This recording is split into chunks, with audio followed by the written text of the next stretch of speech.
Alkitab mana rujukan mereka itu? Nah, itu dia makanya saya pun heran ini.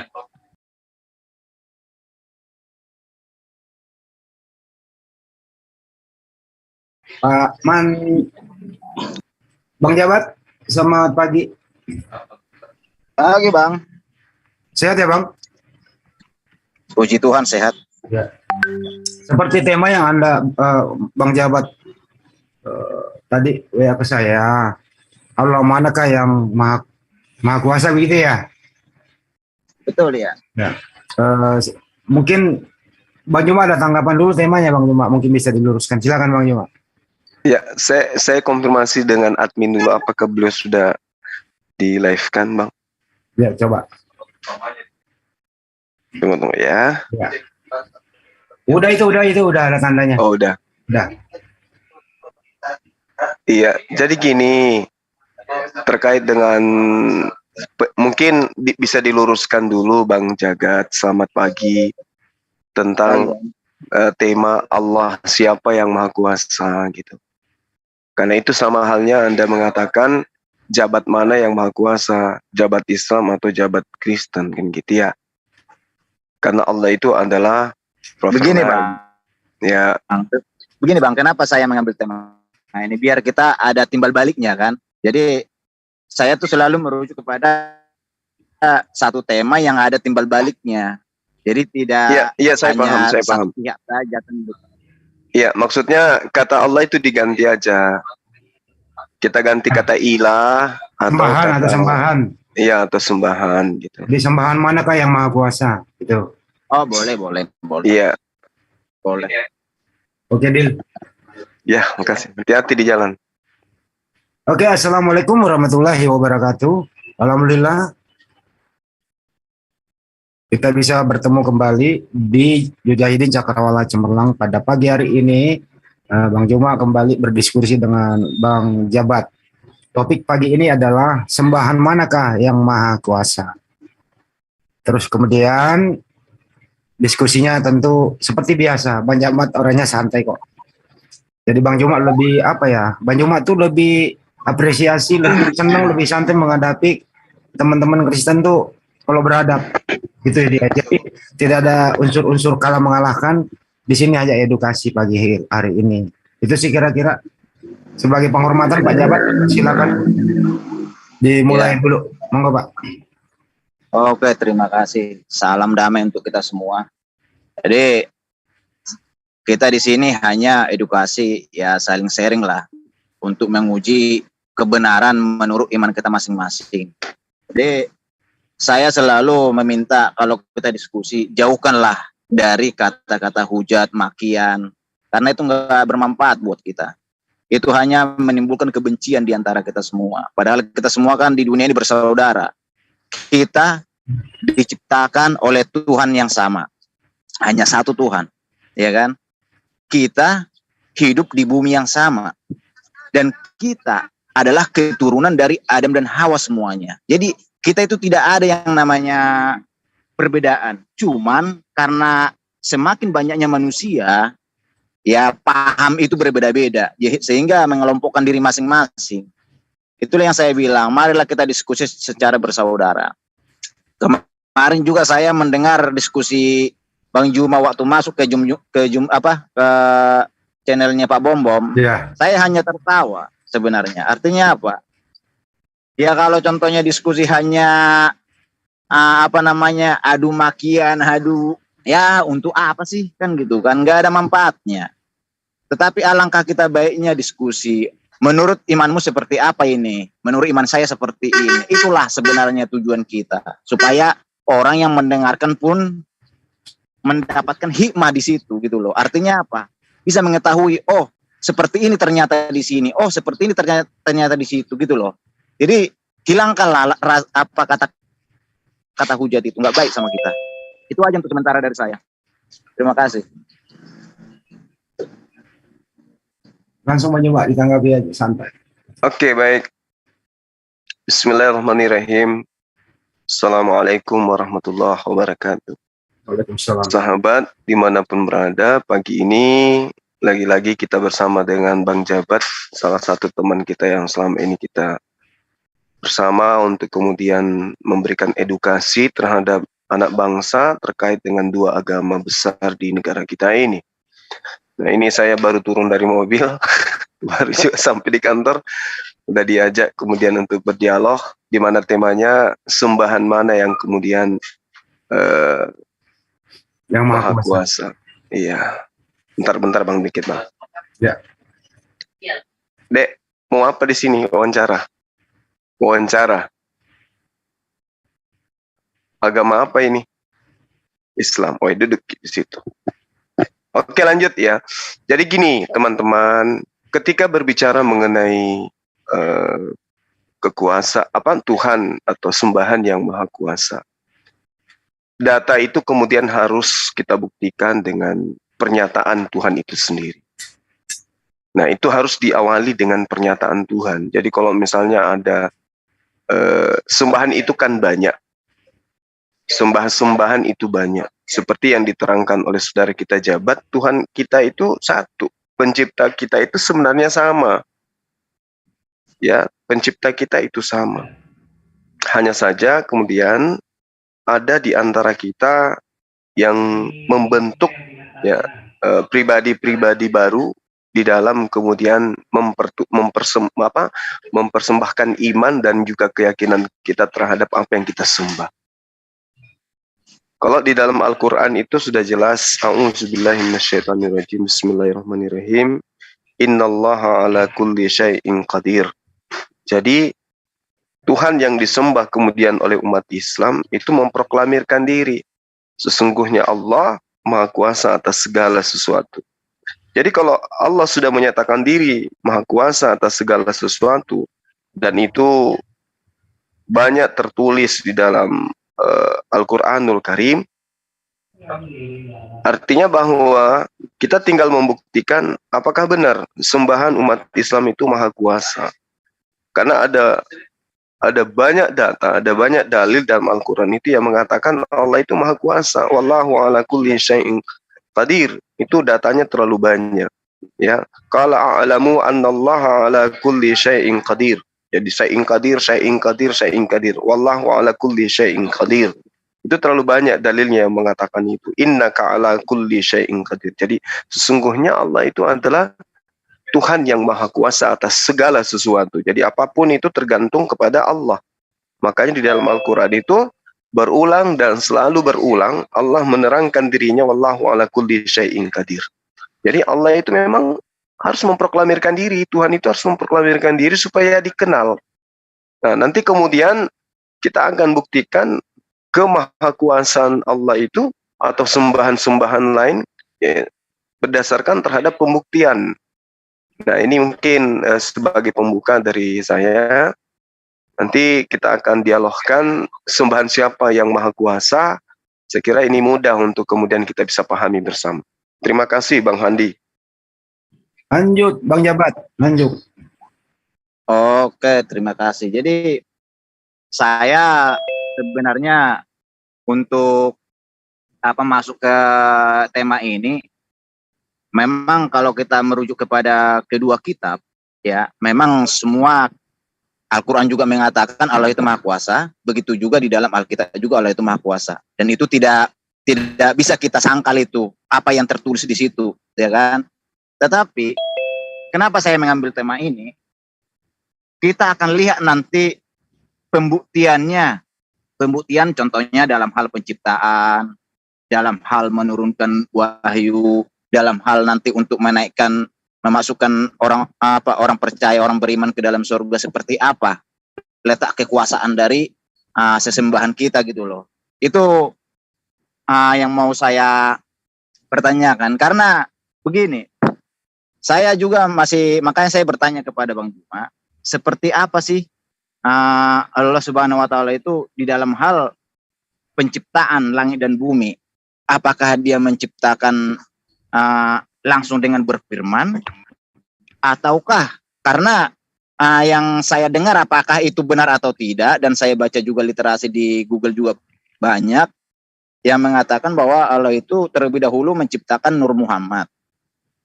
Dan dari Nur Muhammad inilah segala sesuatunya diciptakan. Makanya saya menanyakan, saya tidak mau langsung mengambil keputusan. Itulah gunanya kita berdiskusi di sini supaya tidak salah paham. Begitu, Bang. Iya. Oke, jadi kita membahas tentang yang mana ini, proses penciptaan atau Nur Muhammad. Nah, itu yang saya mau tanya sama Bang. Kalau di dalam Alkitab kan jelas itu Allah menciptakan langit dan bumi itu kan dengan cara berfirman, ya kan? Jadi kalau di dalam Suara apa ini? Kalau menurut Bang Juma, apakah yang saya baca itu benar? Allah itu terlebih dahulu menciptakan Nur Muhammad dan Nur ini kan berada di luar dirinya kan? Baru dengan Nur Muhammad inilah dia menciptakan segala sesuatunya. Begitu, Bang. Apakah itu benar atau tidak? Iya, jadi gini, kalau kita berbicara mengenai Nur Muhammad, Al-Quran menerangkan, kalau saya tidak salah ingat itu di dalam surah Al-Kahfi ayat 65 yang diterangkan, wa'allamanahu min ladunna ilma, dan kami telah ajarkan kepadanya satu ilmu dari sisi kami, tentang ilmu laduni. Nah, kebenaran atau hakikat tidak akan diperoleh dengan menggunakan pengetahuan panca indera atau alam kebendahan saja. Jadi penyembahan kepada esensi yang maha kuasa itu memerlukan peraturan syariat dan ma'rifat. Nah, terkait dengan yang saudara pertanyakan tentang Nur Muhammad, itu dalam kitab Sirru Asrar menjelaskan bahwa yang pertama kali dicipta oleh Allah itu adalah Nur Muhammad dari cahaya suci keindahannya. Nah, ini juga dinyatakan oleh Rasul Muhammad SAW. Mula-mula Allah ciptakan rohku. Pada awalnya diciptakannya sebagai roh suci. Mula-mula kemudian Allah ciptakan al-qalam pena. Ya, mula-mula Allah ciptakan akal. Nah, ini yang diterangkan di dalam sebuah kitab yang kemudian banyak di antara umat Islam itu mempelajari kitab tersebut. Nah, apa yang kemudian saudara Jabat ingin urai di sini? Karena Allah menerangkan begini. Mereka ini kemudian wa ma khalaqtahul jinna wal insa illa liya'budu. Jadi Allah menciptakan supaya manusia ini mengenali Allah. Jika seseorang kemudian mengenali Allah, ya, atau tidak mengenali Allah, bagaimana dia dapat memujinya dengan sebenar-benarnya. Nah, Nur Muhammad inilah yang kemudian disebut fitrah. Kemampuan secara lahiriah yang dimiliki oleh manusia untuk kemudian bisa memahami sejauh mana keberadaan pencipta langit dan bumi itu. Makanya di dalam surah Al-Maidah ayat 15 itu diterangkan, sesungguhnya telah datang kepadamu cahaya, nur dari Allah dan kitab yang menjelaskan. Nah, nur ini yang dimaksud di sini adalah baginda Rasulullah Muhammad SAW beserta dengan Al-Quranul Karim yang menjadi tolak ukur daripada penyampaian keinginan Tuhan terhadap apa yang terjadi terhadap umat manusia. Sebagaimana dalam sebuah hadis riwayat Jabir radhiyallahu an, bahwa ketika ditanya perihal makhluk pertama yang dicipta oleh Allah, maka Rasulullah Muhammad SAW menjawab, sungguh Allah menciptakan nur nabimu sebelum segala sesuatu. Allah menjadikan cahaya itu beredar dengan kuasa Allah sesuai kehendaknya. Saat itu belum ada lauh, belum ada qalam, belum ada surga, belum ada neraka, belum ada malaikat, belum ada manusia, jin, bumi, langit, matahari, dan bulan. Tapi atas dasar nur inilah substansi ini kemudian dicipta oleh Allah Subhanahu wa Ta'ala. Bisa juga dilihat di dalam surah Al-Ahzab ayat 21 ya. Di situ juga diterangkan Allahumma salli ala Muhammad abdika wa nabiyyika wa rasulikan nabiyil ummi.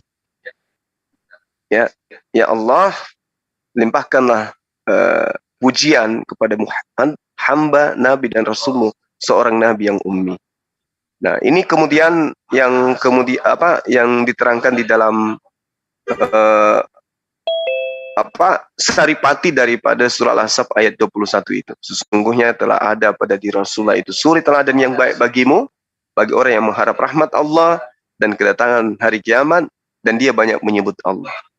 Nah, ini juga terkonfirmasi di dalam surah Al-Maidah ya, atau Ali Imran di ayat 81, bagaimana kemudian Allah mengangkat perjanjian agung terhadap para nabi di masa praeksistensi mereka. Dan di situ mereka sudah memperjanjikan bahwa akan datang sosok rasul. Dan rasul yang dimaksud ini adalah baginda Rasul Muhammad SAW. Sekira begitu sementara dari saya. Silakan. Terima kasih Bang. Jadi yang mau saya tanya sama Bang sekarang, pada saat Allah menciptakan Nur Muhammad, apakah Nur Muhammad itu berada di luar dirinya Allah Subhanahu Wa Taala? Yang namanya ciptaan itu pasti, Bang. Berarti di luar dari dirinya ya keberadaannya. Ya, jadi yang namanya ciptaan itu sudah pasti makhluk. Itu sudah pasti makhluk. Iya, berarti pada saat penciptaan melalui Nur Muhammad inilah semua segala sesuatunya dijadikan gitu. Gimana? Melalui Nur Muhammad inilah segala sesuatunya dijadikan, diciptakan. Iya, karena dia adalah awal penciptaan. Oh begitu ya. Iya. Itulah yang saya bilang Bang. Jadi kalau di dalam Alkitab, Allah itu kan menciptakan segala sesuatunya langsung dengan berfirman tanpa menciptakan unsur lain di luar dirinya. Ya kan? Itulah sebabnya seperti yang tertulis di Amsal 8 Bang, ayat 22. Kan dikatakan di situ, Tuhan telah menciptakan aku sebagai permulaan pekerjaannya, sebagai perbuatannya yang pertama-tama dahulu kala. Jadi ayat ini Bang, sampai ke ayat 30 nanti, ini merujuk kepada firman. Artinya apa? Firman itu kan ide, gagasan. Jadi ide itu diciptakan dulu terlebih dahulu, tercipta dulu dalam dirinya Allah, ide itu baru diwujudkan, nyatakan. Jadi firman itu tidak berpisah dari dirinya Allah, dia melekat satu dalam dirinya Allah itu sendiri. Dan itulah sebabnya dikatakan apa? Di situ di mana di sini ya? Ayat yang ke sebentar. Mananya? Nah, ayat 30 dikatakan, aku sertanya sebagai anak kesayangan. Setiap hari aku menjadi kesenangannya dan senantiasa bermain-main di hadapannya. Jadi makna ayat ini Bang, kata anak di situ merujuk kepada firman. Firman itulah yang ide, gagasan yang terwujud dalam dirinya. Sama halnya seperti manusia. Ya, manusia itu kan harus ada dulu ide kita, gagasan kita yang melekat pada diri kita, yang kita ciptakan dalam diri kita, yang dari segala permulaan dari akal, ya kan? Kita menciptakan handphone. Di dalam handphone itu ada permainan game. Dengan apakah kita bermain-main dengan game ini? Pasti dengan akal kita, bukan dengan handphone. Handphone itu hanyalah sebagai alat. Sebagai alat yang kita gunakan. Sedangkan kita bermain-main dengan akal. Karena tanpa akal kita tidak bisa bermain-main menggunakan handphone ini. Samalah seperti itu Allah itu pada saat penciptaan langit dan bumi. Allah itu bermain-main dengan manusia dengan firman-Nya. Allah itu menciptakan segala sesuatunya dengan firman-Nya. Karena firman itu adalah ide gagasan yang melekat pada dirinya, yang diwujud nyatakan. Jadi di dalam Alkitab itu sangat jelas bahwa pada saat Allah menciptakan segala sesuatunya itu tidak pernah menciptakan unsur lain di luar dirinya, tetapi melekat pada dirinya.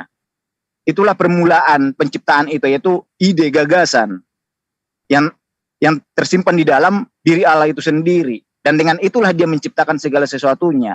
Dan itulah sebagai bukti bahwa penciptaan langit dan bumi dan segala isinya itu mutlak langsung atas kehendak dia sendiri, tanpa ada bantuan unsur di luar dirinya.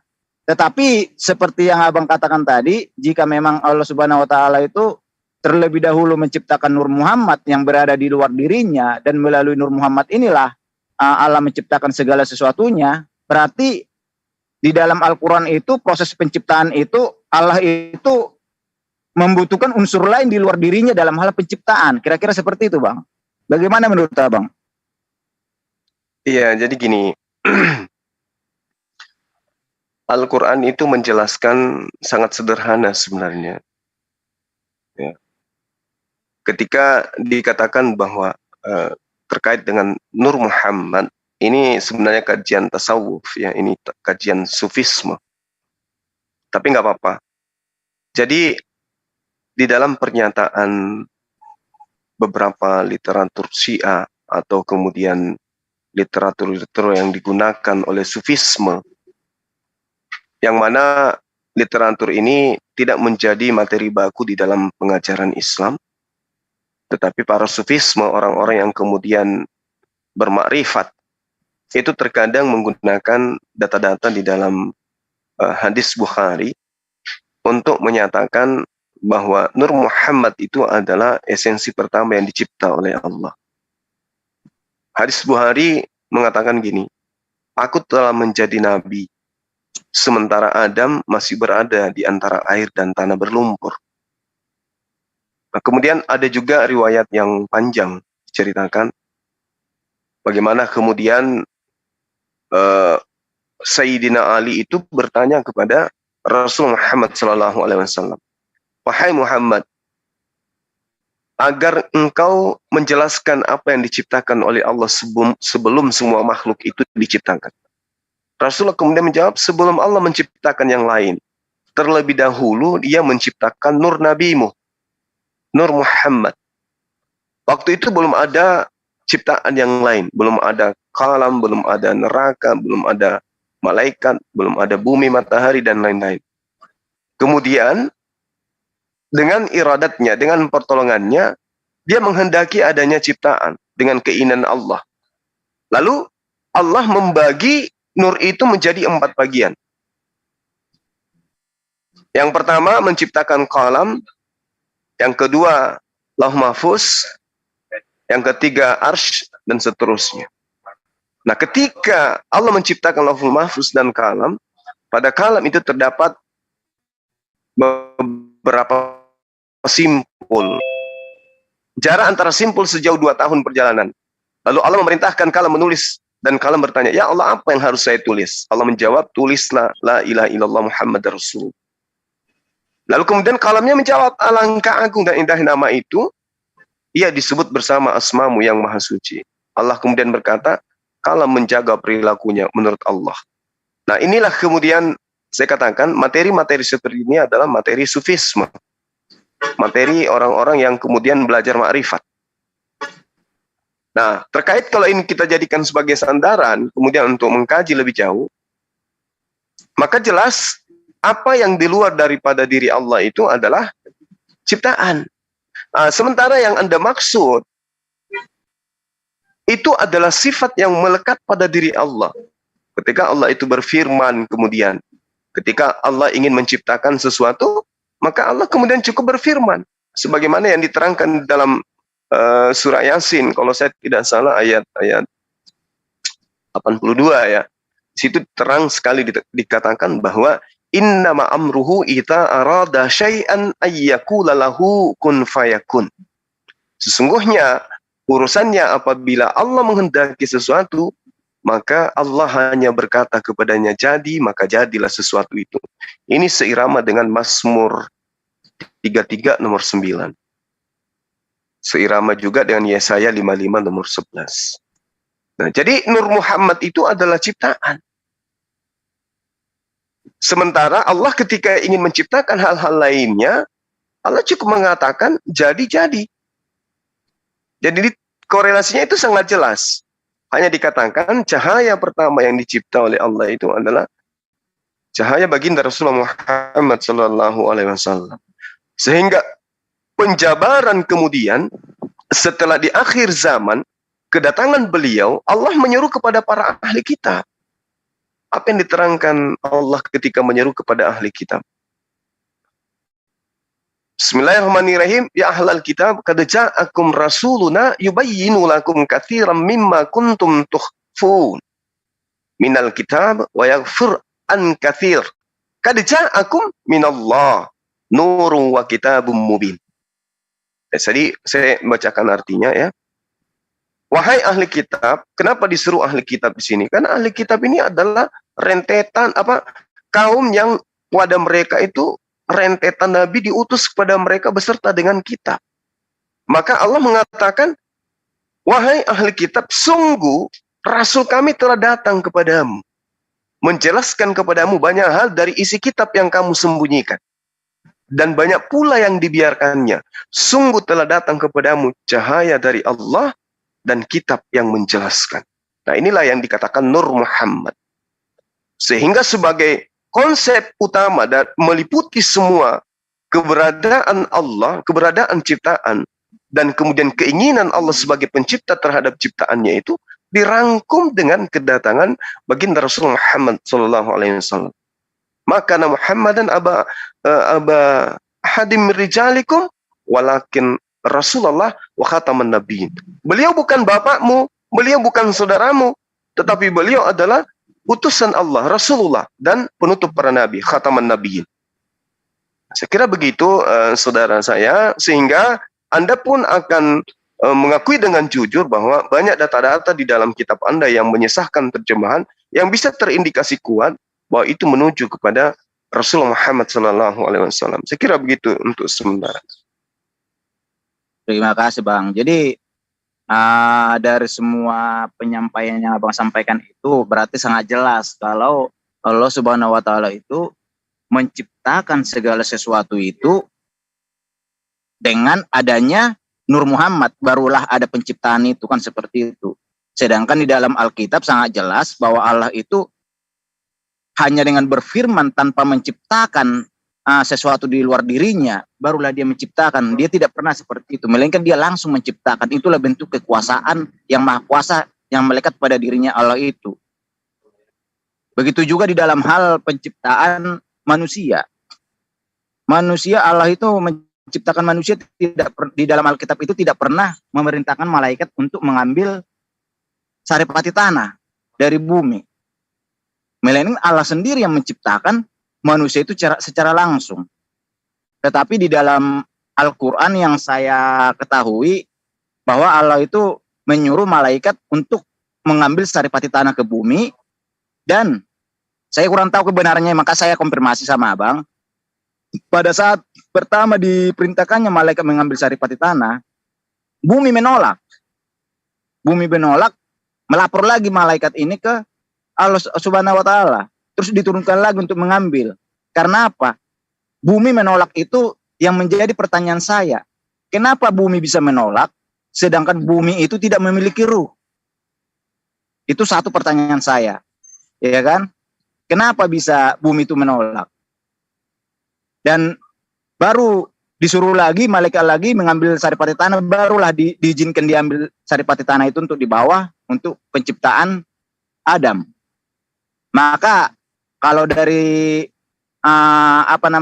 semua ini saya menyimpulkan bahwa Allah Subhanahu wa Ta'ala itu dalam hal penciptaan manusia tetap menggunakan unsur lain di luar dirinya untuk bisa mewujudkan ciptaannya. Sama seperti tadi pada saat menciptakan langit dan bumi segala isinya, menciptakan dulu Nur Muhammad di luar dirinya.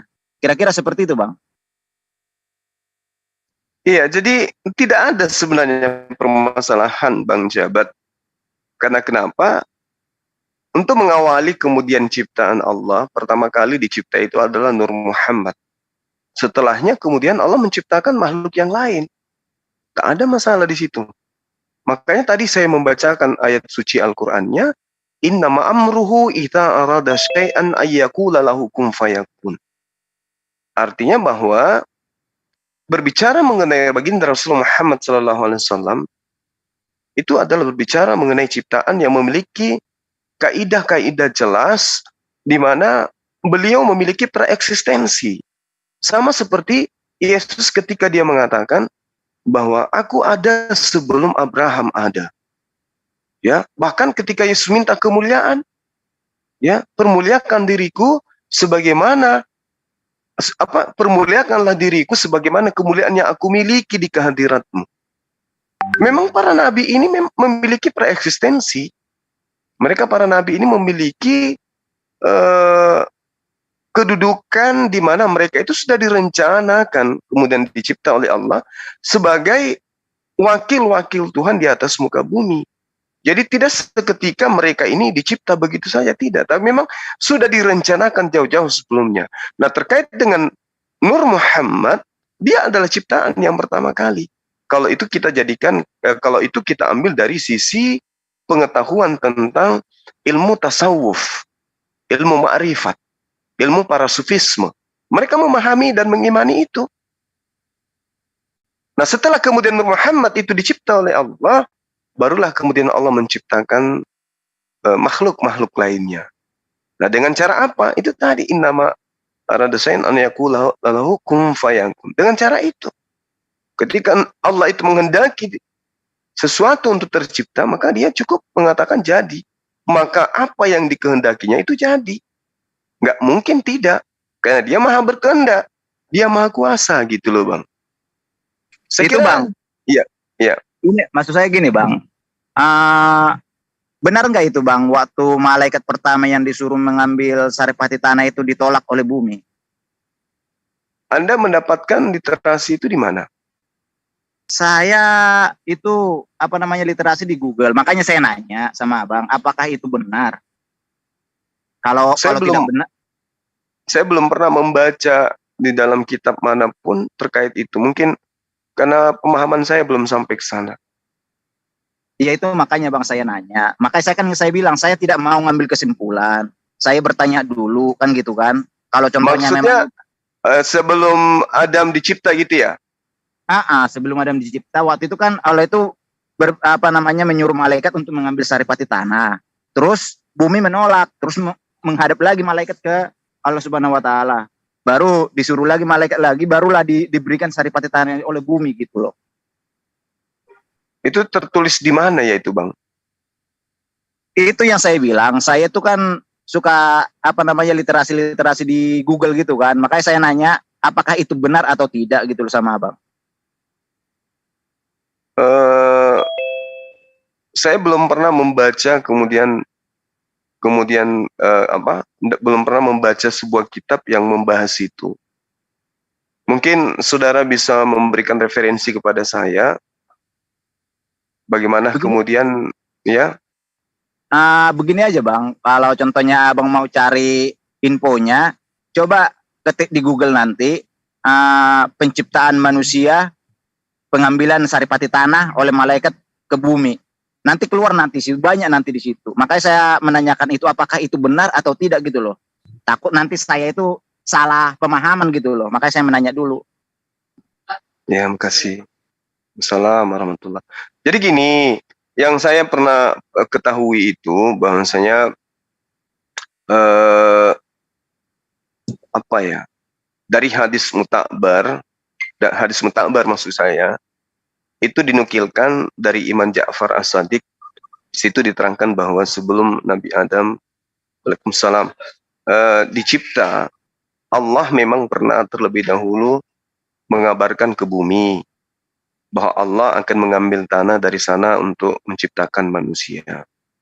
Itu diterangkan di dalam beberapa literasi, ya. Hai bumi, aku akan menciptakan manusia dari saripatimu. Sebagian mereka ada yang taat kepada aku dan sebagian lain durhaka kepada aku. Siapa yang taat kepada aku, maka aku akan masukkan ke dalam surgaku, dan siapa yang durhaka kepada aku akan kumasukkan ke dalam neraka. Namun saya tidak pernah kemudian menerima satu pengajaran di mana tanah itu menolak, kecuali yang diriwayatkan dari Asyuddi, dari Ibnu Mas'ud, bahwa ketika adalah seorang sahabat Rasulullah bercerita, Allah mengutus malaikat Jibril untuk mengambil tanah di bumi, namun bumi menolaknya. Bumi memelas, bumi menangis kepada Jibril. Lalu kemudian bumi bersumpah dengan nama Allah bahwa ia tidak sanggup menanggung beban manusia di bumi. Nah, ini kemudian saya belum pernah membaca secara mendetail bahwasanya hadis ini sahih atau hadis ini lemah atau kedudukannya seperti apa. Yang saya tahu memang ada riwayat yang diceritakan oleh As-Suddi dari Ibnu Mas'ud. Tapi apakah itu sahih atau tidak, ya saya belum pastikan. Namun yang pasti kemudian kalau kita melihat dari penjabaran kemudian Al-Qur'anul Karim di dalam di Al-Qur'an surat Taha ya, ayat 55. Di situ diterangkan begini.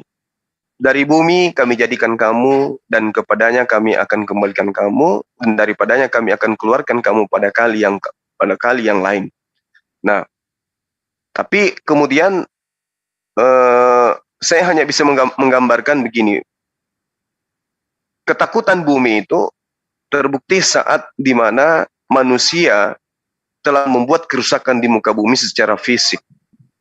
Nah, inilah yang mungkin kemudian menggambarkan kebenaran hadis ini, bahwa bumi pun menolak sebenarnya, karena bumi tahu bahwa ketika manusia itu dicipta, mereka hanya akan melakukan sesuatu yang mungkin menjadi hal yang ditakutkan oleh alam semesta ini, bahwa manusia itu akan membuat kerusakan, pengingkaran terhadap penciptanya.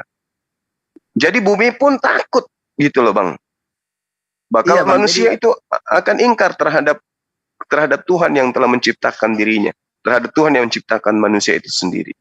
Itu yang pernah saya baca ya, tapi saya tidak mendalaminya terlalu mendetail, karena saya belum menemukan kitab yang spesial untuk membahas itu.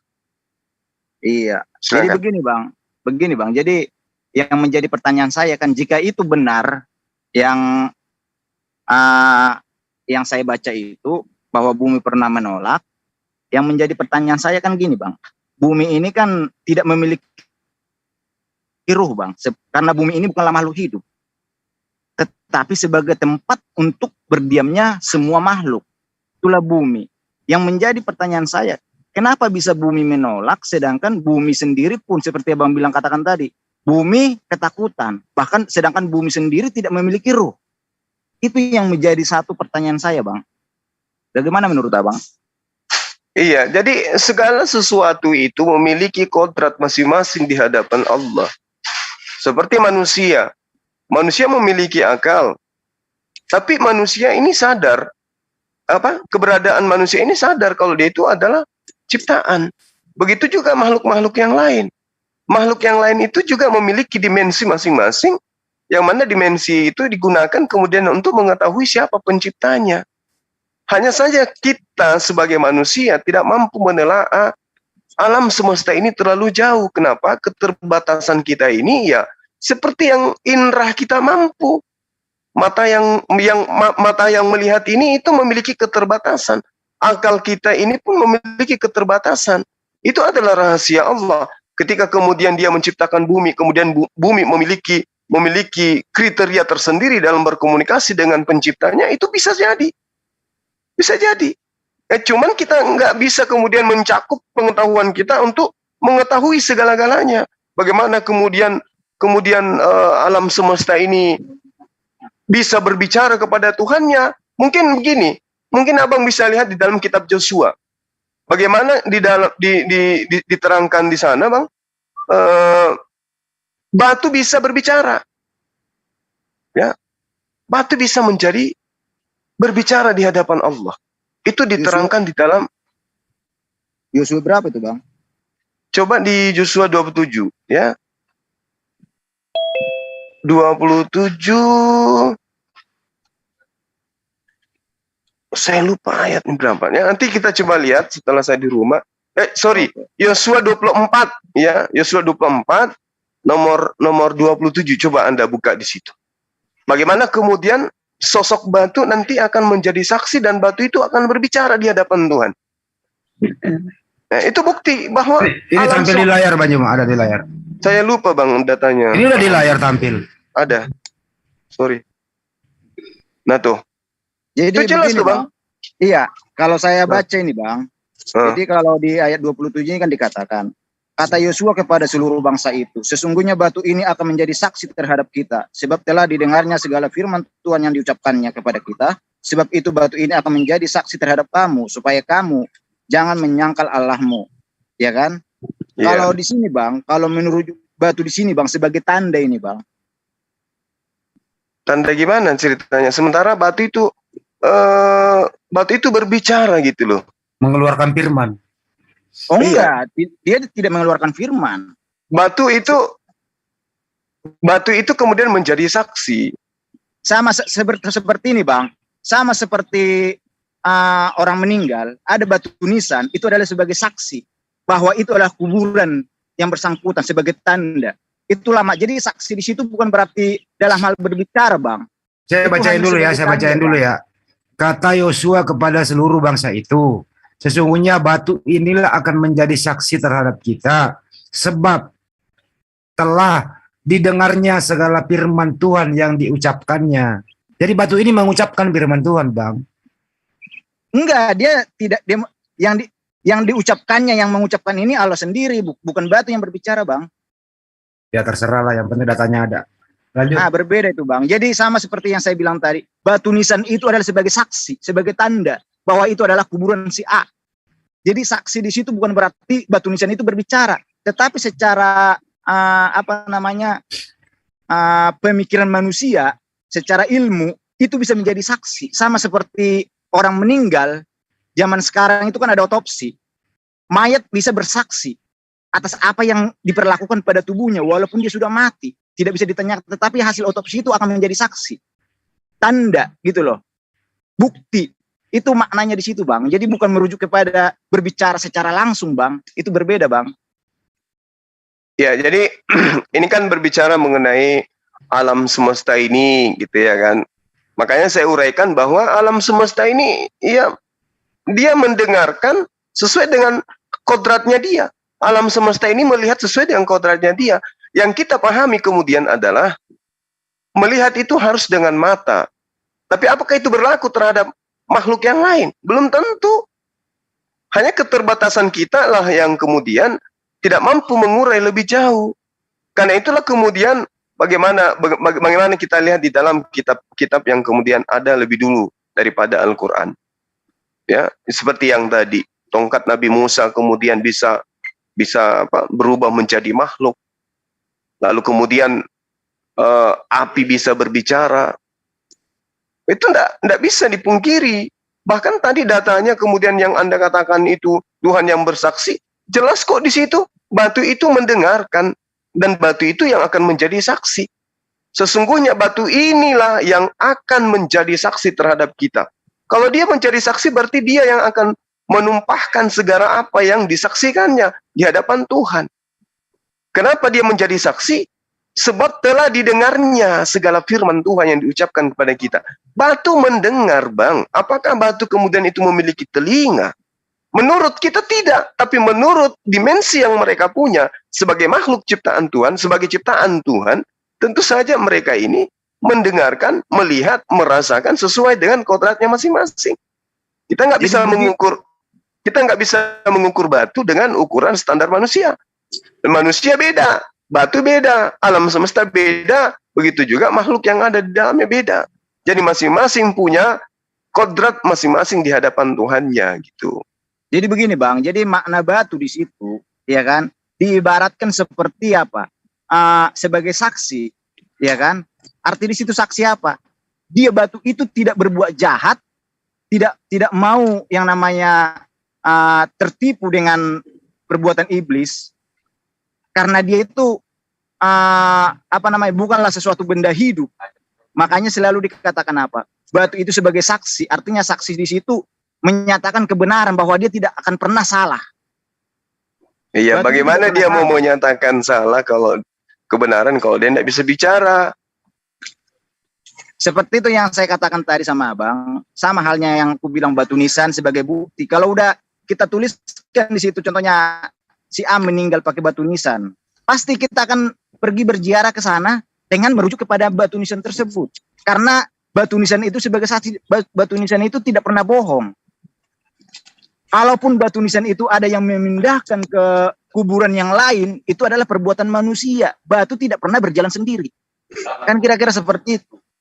Ya, itu yang Anda pahami. Tetapi Allah menerangkan, ini a'lamu ma la ta'lamun. Aku mengetahui apa yang kamu tidak ketahui. Jadi yang kita tidak ketahui, kita tidak punya kompetensi untuk membahas itu.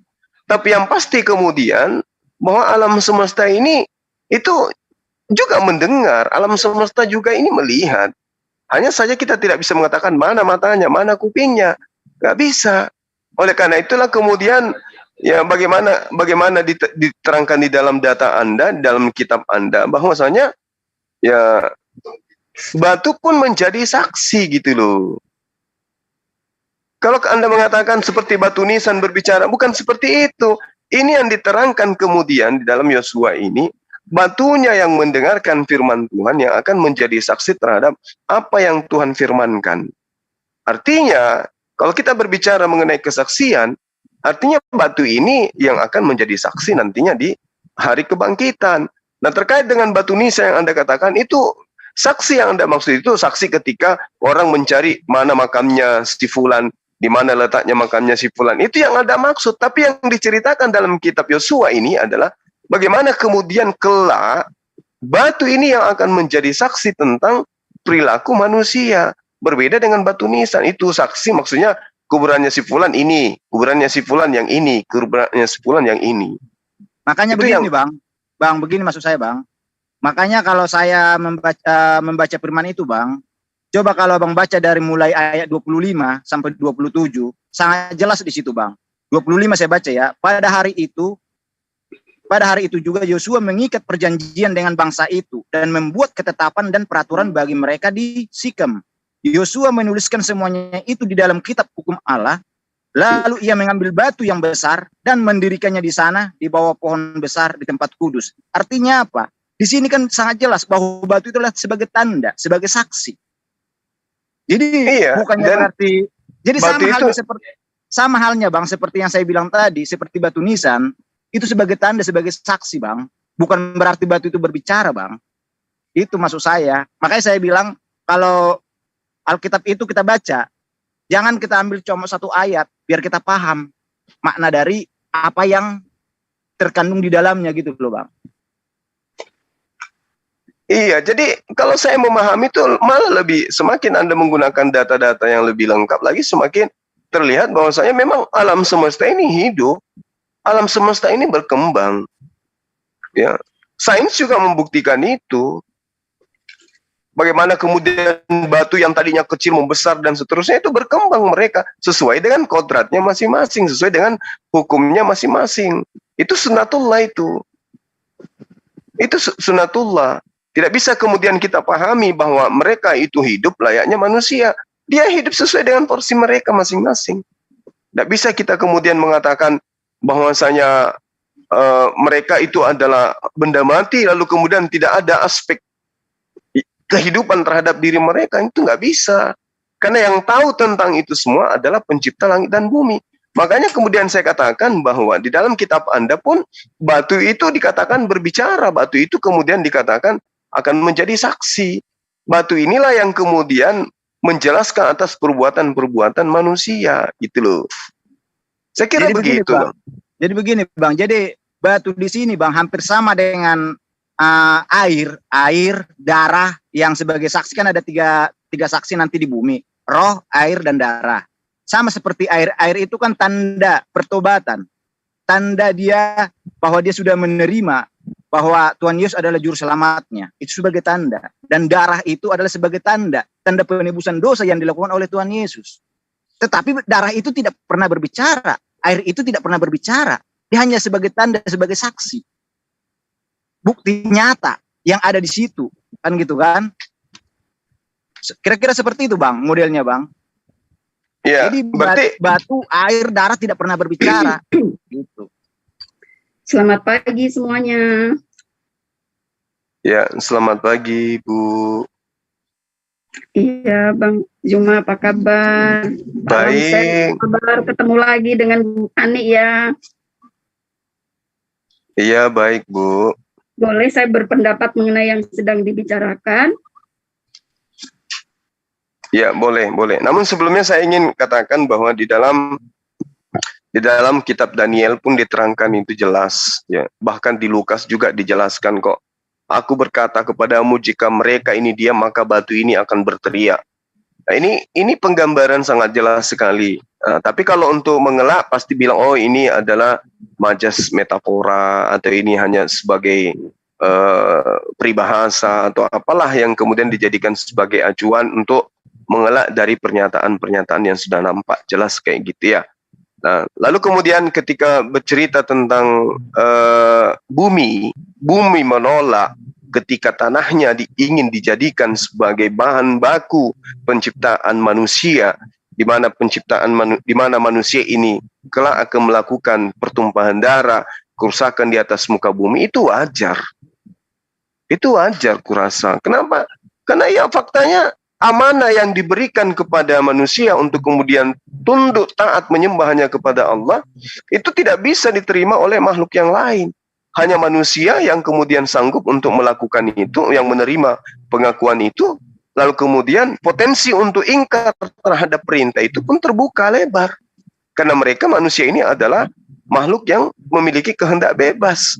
Maka tanah yang tadinya kemudian ingin dicipta menjadi manusia, tanah itu menolak. Itu bisa jadi benar adanya.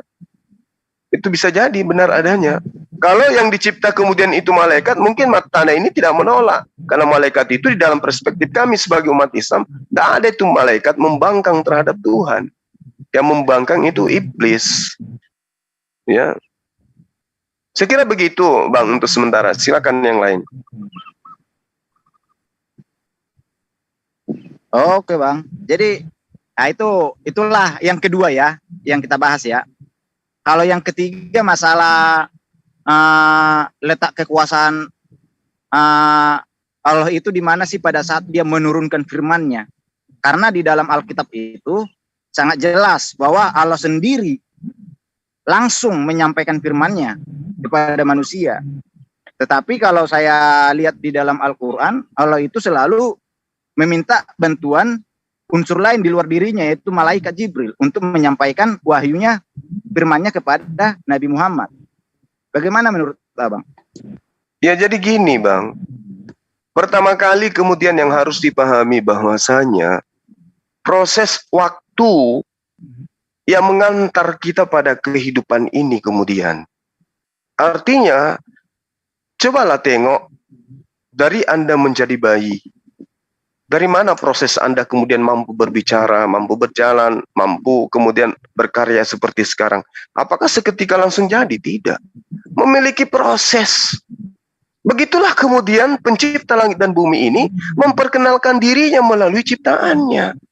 Jadi memiliki fase, memiliki kriteria, memiliki cara sendiri gitu loh.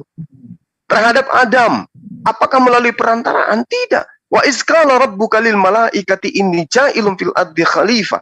Qalu dan seterusnya ayat itu menerangkan bahwa Allah berbicara langsung kepada Adam tanpa melalui perantaraan malaikat. Nah, kenapa itu tidak terjadi kepada makhluk atau utusan-utusan yang lainnya? Ya, karena sudah zamannya berubah. Kenapa kemudian saudara jabat hari ini tidak ngesot ketika ingin bekerja ke kantor dan ya karena sudah bukan zamannya dia ngesot, bukan lagi anak bayi. Dia sudah zamannya untuk berjalan dan berlari. Begitulah Allah ketika mewahyukan Al-Quranul Karim melalui perantaraan malaikat. Begitu juga ketika datang kepada Musa melalui perantaraan malaikat. Begitu juga datang kepada Abraham melalui perantaraan malaikat. Allah menyatakan diri kepada mereka melalui perantaraan malaikat. Yang salah kemudian ketika orang itu terjebak dalam filsafat Helenisme, mengatakan Tuhan sendiri, dewa sendiri yang datang nusul di atas muka bumi. Padahal yang datang itu malaikat. Makanya Yesus pun mengatakan, engkau tidak pernah melihat Bapa, suaranya pun tidak bisa kau dengarkan. Artinya, Sang Tuhan ini tidak pernah nusul di atas muka bumi. Nggak bisa dia nusul ke muka bumi. Maka untuk supaya dia itu diketahui keberadaannya oleh manusia yang tidak maha tahu, Allah atau pencipta langit dan bumi itu kemudian mengutus utusan-utusannya untuk memperkenalkan dirinya kepada manusia. Makanya dia datang, contoh Yesus misalnya. Kalau hal ini Anda jadikan sebagai acuan, Yesus itu adalah Tuhan. Kenapa harus melalui manusia? Kenapa enggak langsung aja turun ke atas muka bumi? Akulah Tuhan pencipta langit dan bumi. Kenapa enggak bersuara aja di langit, di mana di atas langit itu semua manusia di atas muka bumi ini bisa lihat. Amerika bisa melihat, layaknya matahari. Kenapa Tuhan tidak berbicara seperti matahari aja? Matahari itu cuma satu, tapi semua belahan bumi bisa melihat matahari itu. Di Cina ada matahari, di Indonesia ada matahari, Amerika ada matahari. Apakah matahari ada banyak? Tidak, cuma satu. Nah, kenapa Tuhan tidak nyatakan diri aja langsung kayak begitu? Kayak matahari. Kenapa enggak matahari, Tuhan itu layaknya matahari muncul kemudian terangkan dari langit, layaknya suara gemuruh petir atau guntur, akulah Tuhan, akulah Tuhan. Kenapa enggak melakukan seperti itu? Karena Tuhan ingin diimani dalam perspektif pencarian. Nah, sekarang kalau Anda mengatakan, kenapa harus melalui malaikat? Pertanyaan saya, kenapa harus melalui Yesus? Kenapa harus 9 bulan dulu di dalam rahim, menjadi bayi, menjadi seonggok manusia yang tidak memiliki kemampuan apa-apa gitu loh. Kenapa nggak seperti Adam aja kalau dia benar Tuhan? Begitu dia tercipta, begitu dia datang, langsung berjenggot, langsung berkumis. Atau keluar dari rahim ibunya langsung dewasa gitu. Kenapa harus melalui fase-fase itu dulu? Itu membuktikan bahwa Tuhan itu butuh proses untuk menyadarkan manusia. Kenapa? Manusia punya settingan akal pikiran yang kemudian ketika akal, hati, dan juga wahyu itu kena satu kop dia, maka dia akan menuju kepada kebenaran hakiki. Nah, yang menjadi pertanyaan saudara, kenapa Tuhan harus melalui malaikat-malaikatnya? Ya, tanyakan itu kepada Nabi Musa, Nabi Abraham, termasuk Yesus. Kenapa mereka ini mendapatkan kekuatan, mendapatkan mujizat, mendapatkan tanda-tanda melalui perantaraan malaikat? Contoh, Yesus mendapatkan kekuatan dari malaikat. Sementara dia Tuhan. Kenapa enggak dia kuat sendiri? Kenapa harus ada malaikat yang mencas dia supaya tidak lobet gitu loh? Ini apa-apaan? Oke. Karena itu saya katakan bahwasanya Allah mewahyukan kalamnya, mewahyukan firmannya berdasarkan kemudian masa dan kemampuan umat pada waktu itu. Sampai ada yang pernah bertanya begini kepada saya, Bang Jabat. Kalau Al-Quran itu benar, kenapa kemudian tidak diwahyukan pada Nabi Adam aja langsung? Kenapa nggak diwahyukan aja langsung kepada Nabi Abraham atau kepada Musa atau kepada Yesus Al-Quran itu? Supaya tidak ada lagi orang yang keliru. Nah, jawabannya sederhana. Kemampuan manusia belum sanggup untuk menjalankan syariat Al-Quran pada masa itu. Akan masuk semua orang ke neraka kalau Al-Quran itu diwahyukan pada masa Adam. Kenapa? Belum mampu manusia untuk menjalankan syariat perintah yang ada di dalamnya. Jangankan Al-Quranul Karim, jangankan Taurat saja, yang hanya 10 perintah ditambah dengan ketentuan 600-an lebih itu, orang semua tolak, orang semua tidak sanggup untuk mentaati itu. Kenapa? Ruang lingkup kehidupan manusia belum sanggup untuk menjalankan itu. Gitu loh. Lalu kemudian ketika Yesus datang, perintahnya cuma seberapa, ajaran kasih dan seterusnya menurut perspektif gereja. Tapi apakah itu bisa terafiliasi dalam kehidupan orang-orang Kristen? Kan tidak juga. Bahkan Yesus ketika datang, masih banyak yang ingin aku ajarkan, tapi kamu belum sanggup untuk menanggungnya. Apalagi kalau Al-Quran. Bagaimana mungkin Al-Quran bisa diajarkan pada masa Nabi Isa atau Yesus? Tidak mungkin bisa. Sedangkan Nabi Isa saat datang, Yesus datang, tidak membawa syariat baru, orang-orang Yahudi tidak menerima dia sebagai utusan Tuhan. Nah, oleh karena itulah kemudian Al-Quran diwahyukan pada masa yang tepat, di mana semua ruang lingkup yang dimiliki oleh manusia sudah bisa mengaplikasikan isi Al-Quranul Karim itu sendiri. Makanya dikatakan Al-Quran itu ajaran universal, karena dia sudah untuk semua manusia dan untuk semua zaman. Berbeda dengan nabi-nabi terdahulu, ajarannya hanya untuk kaumnya masing-masing. Jadi kalau Anda bertanya kenapa harus melalui malaikat? Karena Tuhan menginginkan hal ini terjadi diimani oleh seluruh umat manusia. Kalau Tuhan yang datang langsung ke atas muka bumi, ya manusia nggak diuji lagi dong. Tuhan sudah datang, siapapun akan percaya bahwa Tuhan pencipta langit dan bumi datang. Kenapa? Ya mungkin Tuhan memiliki cara untuk kemudian meyakinkan manusia. Dan kalau itu terjadi sebenarnya, Bang, umat manusia itu tidak perlu ada yang Kristen, ada yang Hindu, ada yang Buddha, ada yang Islam, nggak perlu sebenarnya. Harusnya Islam semua aja. Atau kalau agama benar itu Kristen, Kristen aja semua. Supaya manusia itu terselamatkan semua. Tapi Tuhan tidak begitu. Tuhan memberikan kehendak bebas kepada kita untuk memilih mana ajaran yang benar, mana ajaran yang salah. Mana yang ajaran salah yang kita anggap benar, mana ajaran benar yang kita anggap salah. Begitu Bang Jabat dari saya. Makasih. Oke, jadi apa yang Bang Juma katakan itu kan menurut pandangan Bang Juma. Tetapi yang jelas di dalam Alkitab, Allah itu menyampaikan firman-Nya langsung kepada Musa, kepada Abraham, bahkan dia turun ke dunia dalam rupa manusia. Artinya apa? Allah itu selalu menyampaikan firman-Nya secara langsung. Dengan apa? Dengan menampakkan dalam wujud lain. Karena dalam wujud nyatanya, kalau dia menampakkan dalam wujud aslinya, dunia ini bisa hancur, bumi ini. Maka dia harus menggunakan wujud lain. Itulah sebab-sebab semua itu. Makanya saya katakan di dalam Alkitab itu, pada saat pun Allah itu membutuhkan malaikat, hanyalah sebagai pelengkap. Artinya apa? Sewaktu-waktu dibutuhkan dia baru diperintahkan. Tetapi dalam hal untuk menyampaikan firman-Nya kepada manusia, dia berbicara secara langsung. Jadi itulah kenapa dikatakan apa? Tidak ada seorang pun yang mendengar suaranya Allah itu. Karena apa? Karena yang berbicara itu memang itu adalah Allah sendiri. Tetapi karena dia menggunakan wujud lain, maka tidak bisa dikatakan wujud itu adalah Allah sendiri. Karena Allah itu tidak terlihat. Karena wujud yang digunakan itu adalah sebagai gambar yang bisa dilihat. Itulah sebabnya kenapa Yesus berkata waktu dia disalibkan, Eli Eli lama sabachthani, Allahku Allahku kenapa engkau meninggalkan aku? Itu sangat jelas. Kenapa di situ? Allahku Allahku kenapa engkau meninggalkan aku? Artinya apa? Allah yang diam di dalam dirinya, di dalam diri Yesus, dalam diri anak, dia meninggalkan. Dia keluar dari tubuhnya.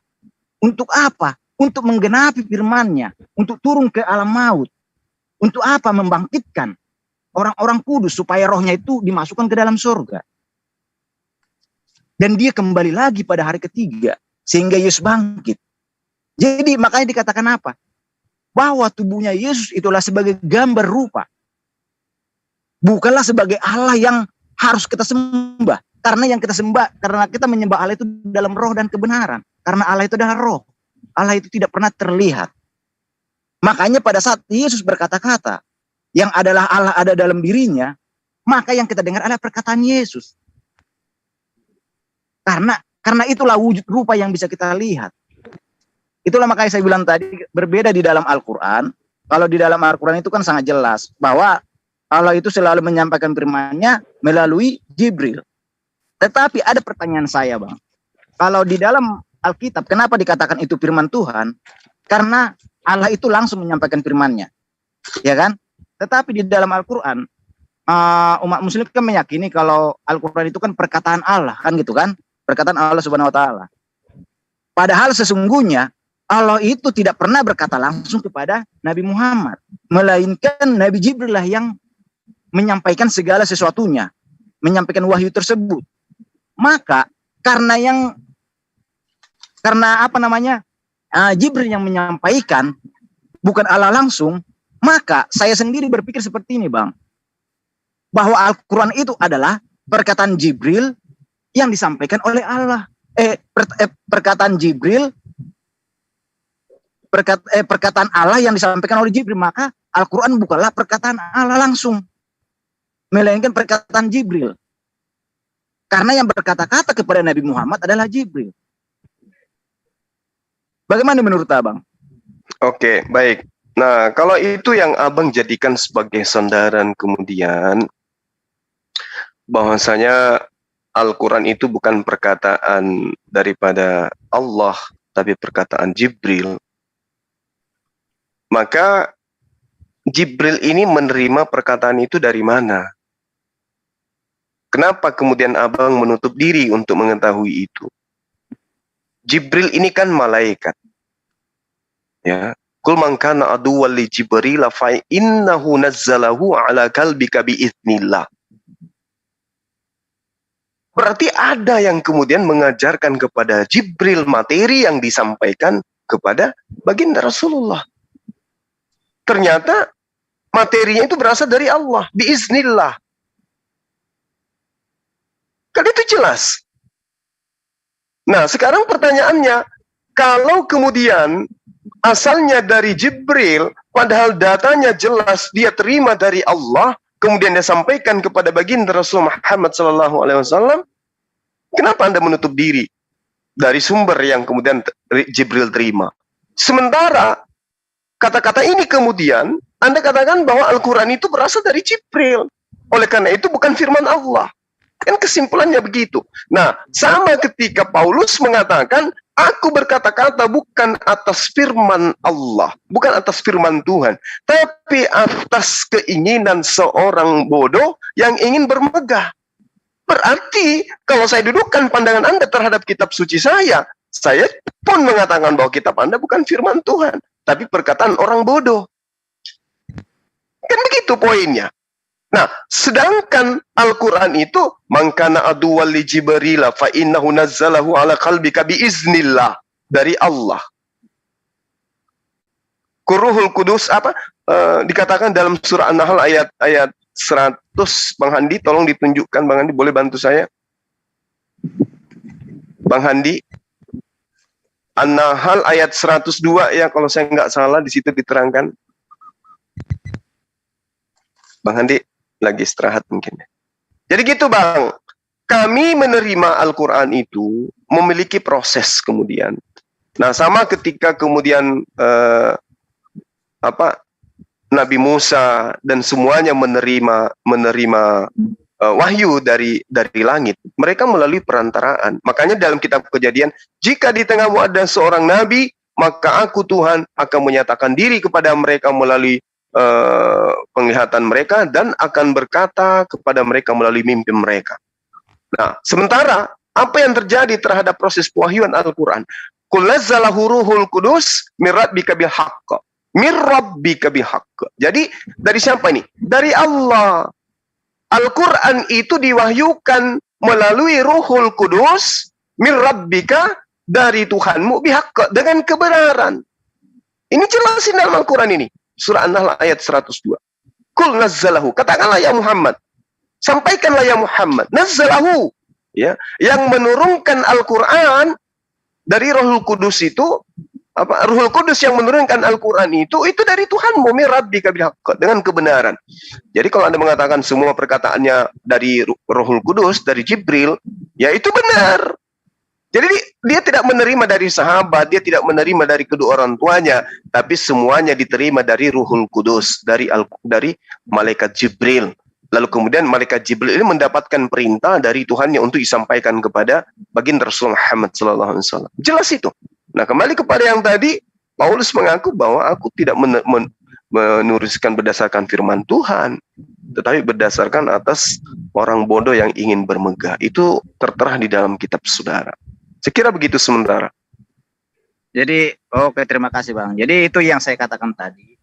Jadi perbedaannya kan, Allah di dalam Alkitab itu menyampaikan firman-Nya bukan cuma sekali dua kali dia secara langsung kepada manusia. Itulah sebabnya dikatakan firman Tuhan. Maka ada rujukan yang mengatakan itu adalah perkataan Tuhan, kan gitu kan.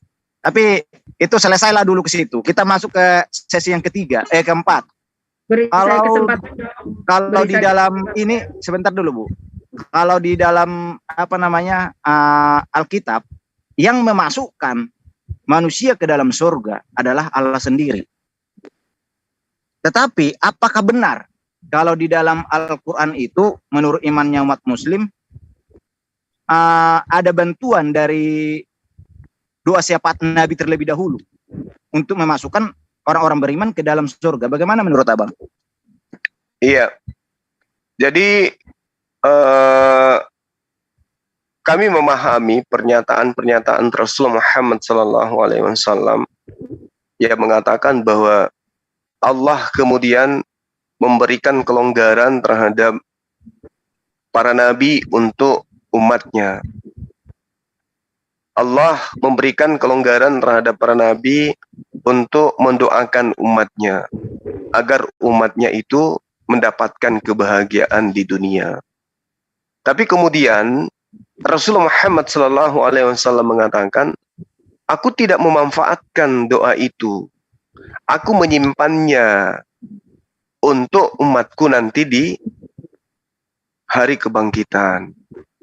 Sehingga apa yang kemudian disiapkan oleh Rasulullah untuk umatnya itulah yang disebut kemudian syafaat. Jadi syafaat yang diberikan oleh Allah kepada para nabi, nabi-nabi sudah menggunakan itu. Makanya dikatakan di dalam Yohanes 12 nomor 48, yang akan menjadi hakimmu kelak di hari kebangkitan adalah perkataan-perkataan yang pernah aku ucapkan kepadamu. Sementara Rasulullah Muhammad SAW, ya, dia menyimpan syafaat itu kepada umatnya di yaumil akhir. Kepada siapa kemudian umatnya, misalnya ada di antara umatnya yang diputuskan perkaranya untuk masuk ke dalam neraka, akan tetapi Rasulullah kemudian memberikan syafaat kepada umatnya ini. Makanya dikatakan dalam hadis Muslim, setiap nabi mempunyai doa yang mustajabah. Setiap nabi mempunyai doa yang diijabah oleh Allah. Maka setiap nabi doanya dikabulkan segera. Sedangkan saya menyimpan doaku untuk memberikan syafaat kepada umatku di hari kiamat. Syafaat itu diperoleh umatku yang meninggal tidak menyekutukan Allah dengan suatu apapun. Ini janji Rasulullah. Ini janji Rasulullah. Bahwa kami umatnya yang tidak pernah menyekutukan Allah dengan sesuatu apapun akan mendapatkan syafaat dari beliau. Di mana syafaat itu adalah hal bonus yang diberikan Allah kepada para nabi terkait dengan umatnya masing-masing. Umat terdahulu sudah memberikannya kepada kaumnya masing-masing, sementara Rasulullah menyimpan itu. Menyimpan untuk diberikan kepada umatnya di hari kiamat nanti. Berarti begini Bang, kalau menurut Abang, berarti sebelum nanti Nabi Muhammad melakukan dua syafaat, berarti belum ada nanti yang pindah ke dalam surga. Oh beda. Yang diberi syafaat itu adalah, thank you. Yang diberi syafaat itu adalah mereka yang sudah dinyatakan masuk ke dalam neraka, tapi mereka tidak pernah menyekutukan Allah ketika dia hidup. Maka kepada mereka lah kemudian Rasulullah memberikan syafaat. Berarti doa syafaat itu berlaku bagi orang-orang yang orang-orang berdosa gitu, yang masuk neraka. Betul, yang tidak pernah menyekutukan Allah. Kalau yang sudah nyata di dalam kehidupannya kemudian melakukan amalan soleh, udah masuk ke surga, dia ngapain diberi syafaat? Itu nggak berlaku syafaat lagi. Oh begitu ininya. Jadi itulah yang saya bilang Bang. Jadi kalau Abang tadi mengatakan bahwa saksi yang menjadi hakim adalah perkataanku, ya kan? Kenapa dikatakan seperti itu? Karena perkataan Allah itu loh yang menjadi hakim. Kenapa dan hakim yang bisa terlihat itu adalah Yesus, Tuhan Yesus. Karena Tuhan Yesus adalah sebagai gambar rupa Allah, tetapi yang berkata dari dalam dirinya adalah Allah sendiri. Maka yang menghakimi secara langsung adalah Allah sendiri dalam wujud Tuhan Yesus. Karena tidak mungkin Allah itu menghakimi manusia tanpa wujud. Karena penghakiman tanpa terlihat hakimnya itu adalah penghakiman yang gagal. Tidak ada sejarahnya hakim itu menghakimi seseorang tanpa terlihat wujudnya. Harus terlihat. Makanya itulah sebabnya Allah itu menghakimi melalui perkataannya. Sama seperti hakim. Hakim itu menghakimi melalui perkataannya yang terlihat. Tetapi kenapa dikatakan anak yang sebagai hakim yaitu Tuhan Yesus? Karena Tuhan Yesus adalah sebagai gambar rupa dari Allah itu yang bisa dilihat. Itulah sebabnya di Wahyu dikatakan apa? Bahwa Allah adalah sinarnya dan anak domba adalah lampunya. Dan dia adalah satu. Karena sinar di situ merujuk kepada energi listrik yang mengalir pada lampu itu yang tidak pernah dilihat oleh mata manusia. Tetapi lampunya yang terlihat, yang terpancar cahayanya, itu adalah wujud rupa dari Allah itu sendiri. Itulah yang dikatakan sebagai gambar rupa. Jadi kira-kira seperti itu Bang. Makanya saya bilang perbedaan di Alkitab dengan perbedaan di Quran itu ada perbedaannya. Seperti yang saya bilang tadi. Di dalam Alkitab Allah itu menciptakan langit dan bumi tanpa bantuan dari unsur di luar dirinya. Dia mampu dengan cara berfirman. Begitu juga di dalam hal penciptaan manusia, dia melakukannya sendiri tanpa bantuan dari malaikat. Begitu juga di dalam hal menurunkan firman, dia bisa menyampaikan secara langsung dan malaikat itu hanyalah sewaktu-waktu dibutuhkan untuk membantu pekerjaannya. Sama halnya seperti untuk masuk ke dalam surga. Yang menentukan masuk ke dalam surga itu tidak pernah Allah itu membutuhkan doa dari nabi-nabi sebelumnya. Karena Allah itu sendiri yang langsung menghakimi tanpa ada unsur bantuan dari pihak lain di luar dirinya. Sedangkan kalau di dalam Al-Quran sangat jelas seperti yang kita bahas tadi, bahwa Allah Subhanahu wa taala terlebih dahulu menciptakan Nur Muhammad di luar dirinya. Lalulah dengan melalui Nur Muhammad ini dia menciptakan segala sesuatunya. Begitu juga di dalam penciptaan manusia. Dia memerintahkan malaikat untuk mengambil saripati tanah. Begitu juga di dalam hal menurunkan firman. Dia tetap menggunakan bantuan dari Jibril. Murni, 100%. Begitu juga di dalam hal untuk memasukkan ke dalam surga. Masih membutuhkan bantuan doa syafaat dari manusia. Jadi kira-kira seperti itu Bang. Kalau saya, makanya saya tidak mau berdebat panjang lebar, makanya saya bilang marilah kita menguji letak kebenarannya di mana, letak sesembahan kita, kemahakuasaannya di mana, kan gitu kan. Jadi biarlah yang mendengar yang mengambil maknanya di balik ini semua. Kalau saya sih hanya bisa menyampaikan apa adanya, dan saya hanya bertanya kepada abang tadi, dan terima kasih abang juga sudah menjelaskan. Dan saya juga seperti yang abang jelaskan itu juga saya sudah pahami sebelumnya sebenarnya. Cuma makanya saya itu hanya lebih memperjelas lagi supaya pun saya tidak salah memahami. Alangkah baiknya kalau kita diskusi bersama, sharing bersama.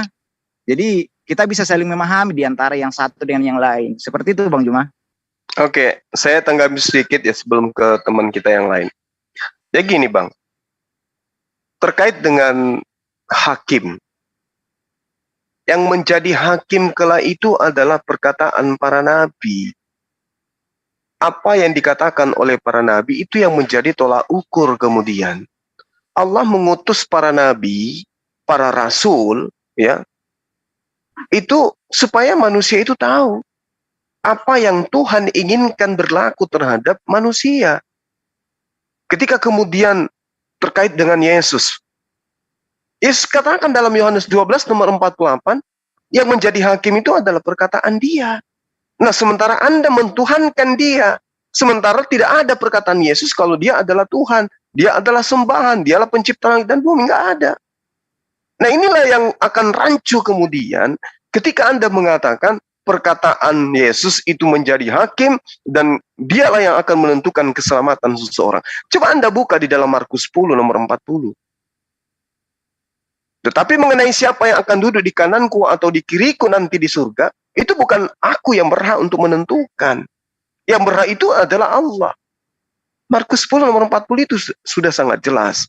Nah, terkait terhadap pernyataan Yesus yang mengatakan yang akan menjadi hakim adalah perkataanku. Kalau ada kemudian perkataan Yesus ketika dia mengajar kepada Bani Israel selama kurang lebih 3 tahun, perkataan-perkataan yang tidak dilontarkan dengan mulutnya, tapi kemudian dijadikan sebagai landasan iman hari ini, maka saya katakan kepada saudara, inilah yang akan menjadi dasar pijakan acuan untuk menghakimi teman-teman Kristen. Makanya dikatakan, enyahlah daripadaku, kalian semua pembuat kejahatan. Kenapa Yesus mengutarakan itu? Padahal mereka pada fase keyakinan yang sudah tinggi kali. Bayangkan mereka mengusir setan, mereka bernubuat, mereka bermujizat dengan nama Yesus. Tapi ujung-ujungnya diusir. Kenapa? Karena mereka menyalahi konsep yang Yesus ajarkan. Aku diutus hanya kepada domba yang hilang dari Bani Israel. Teman-teman bukan Bani Israel. Coba. Ada lagi yang dikatakan, oh tidak bos, dalam Matius 28 nomor sekian, nomor 19, nomor 20 diperintahkan untuk beritakan, iya beritakan Injil ke seluruh makhluk, bahwa Yesus itu adalah utusan Tuhan. Bahwa Yesus itu adalah hamba Tuhan. Bahwa Yesus itu adalah umat Tuhan. Bukan Tuhan itu sendiri. Beritakan ke seluruh penjuru bumi bahwa Yesus adalah Rasulullah. Bahwa Yesus adalah utusan Allah. Silakan semua orang menjadi murid Yesus, silakan. Tapi jangan menjadi hamba Yesus. Karena yang punya hambanya pencipta langit dan bumi. Yesus bukan pencipta. Dia ciptaan. Karena itulah kemudian yang akan menjadi hakim adalah perkataan-perkataan Yesus. Maka siap-siap untuk dihakimi untuk itu. Nah, kalau di Al-Quran jelas. Al-Quran sudah menyatakan, kebenaran itu semuanya sudah datang dari Tuhan. Barang siapa yang ingin beriman, silakan beriman. Barang siapa yang ingin kufur, ingkar, silakan ingkar. Mereka akan mendapatkan upah dari pekerjaan mereka masing-masing. Dan coba tengok di kitab Anda. Akhir zaman kelak, orang akan diupah sesuai dengan perbuatan masing-masing. Bukan karena orang itu menuhankan Yesus, bukan karena orang itu menjadi Kristen, bukan. Amal perbuatan. Makanya Yesus mengatakan, perbanyaklah harta surga. Karena harta surga itu tidak dimakan karat. Sementara bagaimana mungkin kemudian orang-orang Kristen ini memiliki harta surga, sementara untuk memperoleh harta surga, kuncinya sudah dihapuskan, sudah dibatalkan dengan matinya Yesus di atas tiang salib. Nggak ada lagi berlomba-lomba melakukan kebajikan. Padahal Tuhan mengatakan dalam Ulangan 27 nomor 26, terkutuklah orang yang meninggalkan hukum Taurat ini dengan tidak melakukan dengan perbuatan. Artinya, Yesus memerintahkan untuk mempraktekkan semua perintah Tuhan dalam kehidupan. Kalau ada yang kita langgar, bertobat. Kalau ada yang kita tidak lakukan, bertobat. Dan bersegera bertobat. Karena Yesus perintahkan, bertobatlah, bertobatlah, bertobatlah, bertobatlah. Nah, terkait dengan poin yang terakhir, dari teman-teman Kristen, Yesus itu harus mati di salib. Dia Tuhan mengambil rupa manusia agar dia menyatakan keselamatan kepada manusia. Dengan cara apa? Dengan mati di atas tiang salib. Padahal Yesus menerangkan di dalam Matius 8 nomor 4, orang sesamanya diperintahkan untuk mengorbankan hewan. Layaknya Musa mengorbankan hewan. Tidak ada perintah Yesus mengorbankan manusia, apalagi mengorbankan Tuhan. Nah, inilah kemudian terima kasih kepada saudara Jabat. Anda telah berdiskusi dengan baik. Hanya saja tolong Anda periksa kembali pemahaman konsep dan iman yang Anda punya, bahwasanya ketika Yesus mengatakan hakimnya kemudian kelak nanti adalah perkataan dia terhadap Bani Israel, maka itu yang harus Anda wanti-wanti. Perkataan dialah yang akan menjadi hakim. Ketika nanti umat Islam masuk di dalam pengadilan Qadhi Rabbul Jalil, ditanyai misalnya, wahai umat Islam, kenapa engkau tidak menyembah Yesus? Maka kita akan membuka kitab Anda. Buka semua kitab Anda. Di mana pernyataan Yesus untuk memerintahkan menyembah kepada dirinya. Sementara dia katakan yang menjadi hakim adalah perkataanku. Perkataannya Yesus hanya memerintahkan manusia untuk menyembahnya kepada Allah saja. Yang ada di langit. Bukan di surga loh ya. Karena itu hanya pelesetan lembaga kitab Anda yang mengatakan surga. Yang ada sebenarnya di situ adalah Uranun. Langit. Yang ada di langit. Perkataan yang ada di langit itulah yang harus diikuti. Bukan perkataan pengarang kitab saudara. Itu menurut Yesus. Maka umat Islam lolos dari pengadilan.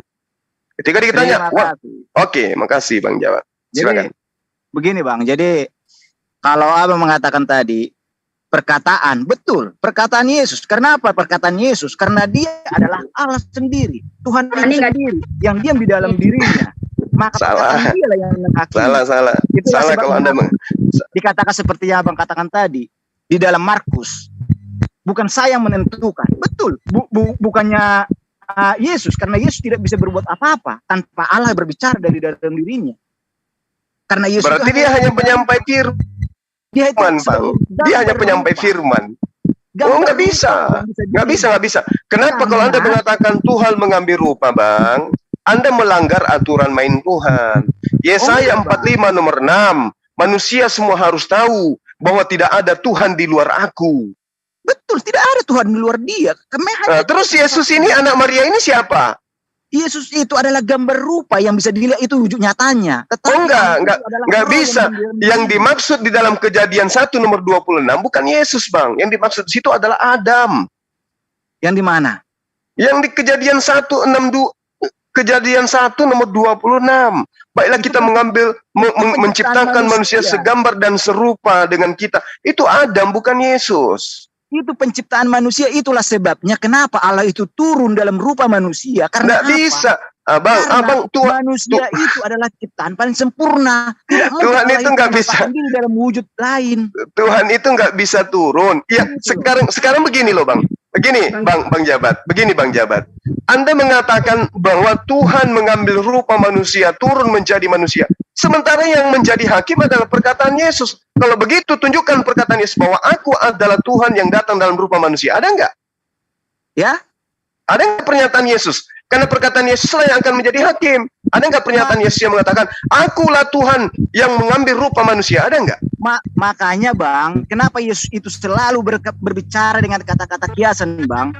Loh, Apa dia berkata? berarti Anda lebih tahu Aku daripada di dalam Yesus. Bapa di dalam aku. Barang siapa melihat aku, dia telah melihat Bapa. Ya itu Ya kan? itu maksud Dan itu satu lagi, maksudnya. di Abang, Yohanes, itu Bang. maksudnya untuk menekankan bahwa dia itu adalah utusan Tuhan. Bukan menekankan bahwa dirinya adalah Tuhan itu sendiri. Seperti kan saya katakan sama Abang, wujud yang terlihat itu adalah sebagai gambar rupa dari Allah yang bisa dilihat. Karena Oh, nggak Allah bisa. yang sesungguhnya tidak terlihat. Nggak bisa. Karena Berarti dia abang tahu. berarti abang mengatakan bahwa anak Maria ini adalah Tuhan pencipta langit dan bumi. Yang diam di dalam dirinya betul, makanya dia Alfa dan Omega. Nah sekarang ketika Anda mempertuhankan Tuhan yang benar, berarti di dalam diri Anda itu ada Tuhan kan? Di mana? Kalau ketika Anda mempertuhankan Tuhan yang benar, berarti di dalam diri Anda ada Tuhan kan? Di dalam diri saya, orang percaya, dia ada dalam diri saya. Ada Tuhan. Ada Tuhan kan di dalam diri Anda? Nah, berarti di dalam diri Anda itu ada Tuhan. Apakah Anda kemudian adalah Tuhan? Oh, enggak. Nah, apa bedanya? Apa bedanya dengan Yesus? Perbedaan saya dengan Yesus, roh yang diam di dalam diri saya adalah roh yang ditiupkan oleh Allah sendiri sebagai hasil dari rohnya. Sedangkan rohnya Yesus sendiri adalah Allah sendiri yang mengolah. Oh, nggak bisa. Nggak bisa. Nggak bisa. Nggak bisa. 2 ayat 5 sampai 8. Nggak bisa, Bang. Nggak bisa. Sangat jelas. Dengarkan. 1. Zakaria 12 nomor 1. Allah menciptakan semua roh pada diri manusia. 1. Kedua, Yesus mengatakan dalam Matius 4 nomor 4, manusia hidup dari firman Tuhan. Berarti kita ini semua berasal dari firman Tuhan. Betul sekali. Nah, berarti kita dengan Yesus tidak ada bedanya. Makanya saya bilang sama Abang, kenapa ada perbedaan kita dengan Yesus? Itulah perbedaannya. Tidak ada bedanya kita dengan Begini, Bang. Yesus. Perbedaannya Cuman ini, dia Bang. itu adalah Ini, Bang. pilihan Tuhan sebagai utusan, sebagai Ini, rasul Bang. dia. Perbedaan kita dengan Yesus, ya, 1, roh kita itu dihembuskan, ditiupkan oleh Allah itu sendiri. Tubuh kita berasal dari debu tanah, ya. Sedangkan Yesus, tubuhnya berasal dari firman. Dia tidak berasal dari sel sperma seperti kita manusia. Dan rohnya ini adalah Allah sendiri. Itulah perbedaan. Makanya kenapa tubuh Yesus dengan tubuh kita manusia berbeda, Bang. enggak lah, Yesus Bang. kudus, tubuh kita berbeda, Bang. Tubuh Yesus tidak mengandung natur dosa, sedangkan tubuh manusia mengandung natur dosa akibat perbuatan dari Adam sama Hawa. Loh, gimana cerita Abang Itulah ini? perbedaannya, Bang. Jadi yang Anda ingin mengatakan bahwa Maria melahirkan pencipta langit dan bumi. Yang dilahirkan itu bukan pencipta, karena roh tidak pernah dilahirkan. Loh, Roh tidak pernah dilahirkan. jadi ketika Yesus lahir itu tidak ada rohnya. Ya, yang dilahirkan itu adalah tubuh. Kenapa? Loh, Tetapi berarti secara Anda ingin pandangan- mengatakan Yesus lahir tanpa roh, mayat dong dia. Bang, secara pandangan manusia, dengan akalnya, dengan akal manusia akan mengatakan bahwa roh itu dikandung. Padahal roh tidak pernah dikandung, karena roh tidak berasal dari tubuh manusia. Karena yang dikandung itu adalah fisiknya. Karena roh itu bukan berasal dari si ibu dan si bapak. Yang Tapi dikatakan, berasal dari Allah sendiri. Bang, bagaimana Bang. kemudian Anda mengatakan roh itu tidak dikandung, sementara jasad Yesus dilengkapi roh dan itu berada di dalam kandungan Maria. Logika Sama. mana yang Anda pakai gitu loh? Seperti ini, Bang. Sama seperti manusia, Bang. Manusia di dalam kandungan dikatakan dilahirkan, ya kan? Lahir dia, ya kan? Sama seperti manusia. Pada saat tubuh mati, apakah roh kita mati? Tentu tidak. Saat waktu tubuh manusia dilahirkan, Saya tanya apakah roh dulu, itu dikandung? saya tanya Tidak. dulu ke Abang supaya jangan terlalu ribet, Bang. Ketika Yesus lahir keluar dari kandungan, keluar dari vagina ibunya, apakah Yesus itu disertai roh atau tidak? Ya sudah pasti ada roh di situ. Oke, keluar dari kandungan atau tidak roh ini? Ya? Keluar dari Keluar kandungan atau dari- tidak? Kandungan atau tidak? Ya secara wujud nyata tidak bisa dikatakan keluar dari kandungan, tetapi secara fisik kelahiran manusia kita mengatakan hal seperti itu. Ya udahlah Bang, udahlah. Sama seperti orang, contohnya orang kesurupan. Siapa yang bisa mengatakan iblis ada dalam diri kita? Tidak bisa. Tidak ada yang bisa membuktikan bahwa iblis masuk dalam diri kita, setan itu masuk dalam diri kita kesurupan. Tidak ada yang bisa. tetapi melalui sifat-sifat dari manusia itu kita bisa mengatakan dia kesurupan. Kan kira-kira seperti itu, Bang. Jadi kesimpulannya Yesus ini lahir dilengkapi roh atau tanpa roh? Dilengkapi dengan roh karena Allah sendiri yang menjadi. Nah, udah terjawab itu. Berarti ketika dia dilahirkan, dia disertai dengan roh keluar dari kandungan ibunya, Bang. Betul. Saya kan saya bilang, berarti roh yang ada pada diri Yesus itu adalah roh yang dikandung oleh ibunya. Itu tidak bisa dikatakan roh yang dikandung karena roh tidak berasal dari si ibu dan si bapak. Bagaimana ceritanya sementara rohnya Yesus itu adalah roh manusia? Begini, Bang. Gimana ceritanya? Begini, Bang. Udah saya katakan dari tadi sama Abang. Dikatakan dikandung itu karena berasal dari tubuhnya dari si ibu dan si bapak. Itulah yang dikandung. Karena roh itu bukanlah berasal dari Anda jangan memaksakan sesuatu keluar daripada konteks ajaran Yesus. Yesus mengatakan dirinya adalah anak manusia.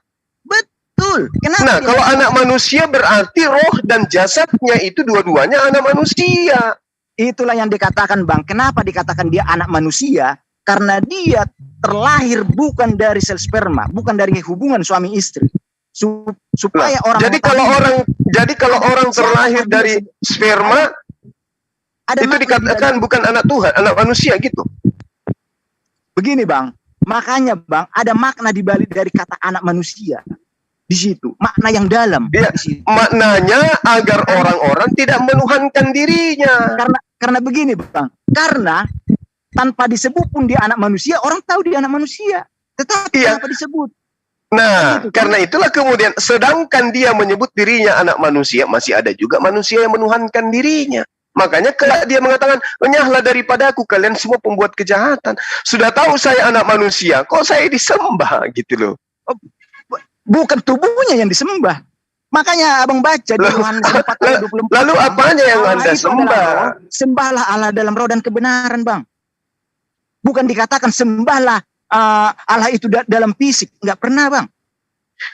Bang, selalu dikatakan apa? Sembah Bang, Allah itu adalah Abang, roh, maka sembah Allah dalam roh dan kebenaran. Dengarkan saya, Bang, dengarkan. Yang dimaksud Allah itu adalah roh. Roh di sini bukan roh dalam arti bahasa Indonesia. Kalau roh dalam arti bahasa Indonesia itu adalah makhluk. Yang dimaksud ruah di sini adalah goib. Jadi dia bukan roh, dia goib. Goib itu bukan roh. Tidak selamanya goib itu roh. Gitu loh, Bang. Karena Allah itu tidak terlihat, makanya dikatakan roh. Karena semua makhluk nggak bisa. Nggak bisa, Bang, karena iblis juga roh. Betul, nggak bisa. Karena iblis berasal dari dia. Nggak bisa dikatakan bahwa Tuhan itu roh, nggak bisa. Yang benar adalah Tuhan itu goib. Tuhan itulah goib. Nggak bisa dikatakan Tuhan itu roh. Allah itu maha hidup karena dialah roh dari segala roh. Sedangkan dia maha hidup itu karena dia menciptakan kehidupan, dia menciptakan roh. Bukan berarti dia adalah roh. Karena dia menciptakan air, maka dia adalah air. Karena dia menciptakan tanah, maka dia adalah tanah. Karena dia menciptakan roh, maka dia adalah. Nggak bisa begitu, Bang. Iya. Karena yang kekal itu hanya roh, Bang. Tanah tidak kekal, Bang. Berbeda itu, Bang. Nggak bisa disamakan. Tapi begini, Bang. Ini selesailah dulu. Ini ada satu pertanyaan saya, Bang. Karena Abang kan memahami banyak tentang Alkitab. Ada satu pertanyaan saya sama Abang. Mengenai Alkitab ya. Mengenai Alkitab. Kenapa di dalam kitab bentar. Kenapa di dalam kitab kitab Taurat yang disebutkan di situ hanyalah Allah Abraham, Allah Ishak, dan Allah Yakub? Kenapa tidak pernah di dalam kitab Taurat dan kitab Injil disebutkan Allah Ismail? Saya ada ini pertanyaan saya sama Abang. Apakah Ismail itu menyembah Allah yang disembah oleh bapaknya Abraham atau tidak? Karena di dalam Taurat dan Injil tidak pernah disebutkan Allah Ismail. Yang ada Allah Abraham, Allah Ishak, dan Allah Yakub. Ini saya pertanyaan saya, Bang. Iya. Oke. Coba Anda buka, Anda punya Bible, coba Anda buka di kitab Kejadian 17. Nomor 7 aja coba lihat. Anda coba bacakan kepada saya.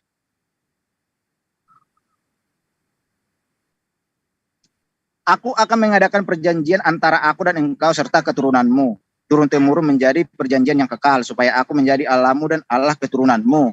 Kepadamu dan kepada keturunanmu akan kuberikan negeri yang kau diami di negeri sebagai orang asing, yakni seluruh tanah Kanaan, dan akan kuberikan kepada milikmu untuk selama-lamanya, dan aku menjadi Allah mereka.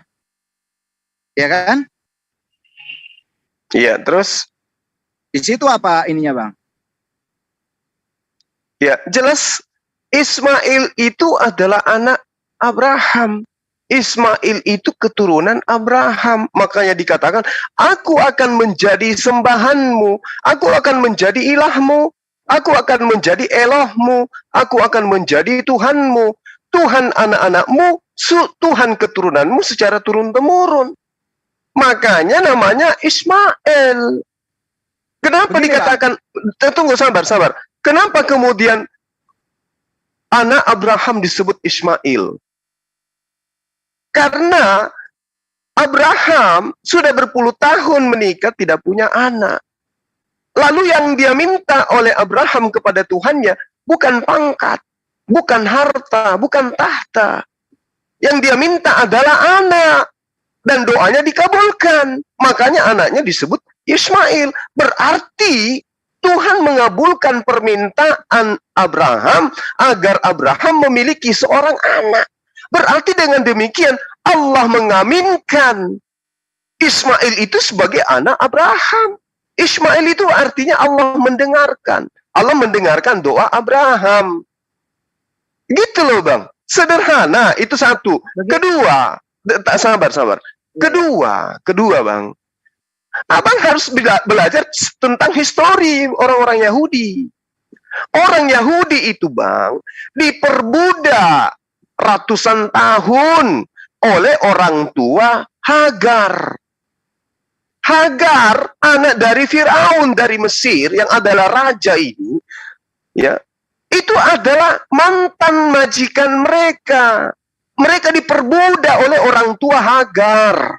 Makanya dikatakan mereka adalah budak-budak Mesir, budak Firaun. Sementara Hagar, ibunya Ismail, itulah yang kemudian menjadi darah yang lebih tinggi yang telah memperbudak mereka. Sehingga ketika kitab mereka menceritakan tentang Hagar, menceritakan tentang Ismail, tidaklah mungkin akan diloloskan data-data yang memuliakan Hagar dan Ismail. Tentu mereka akan menghujat. Kenapa?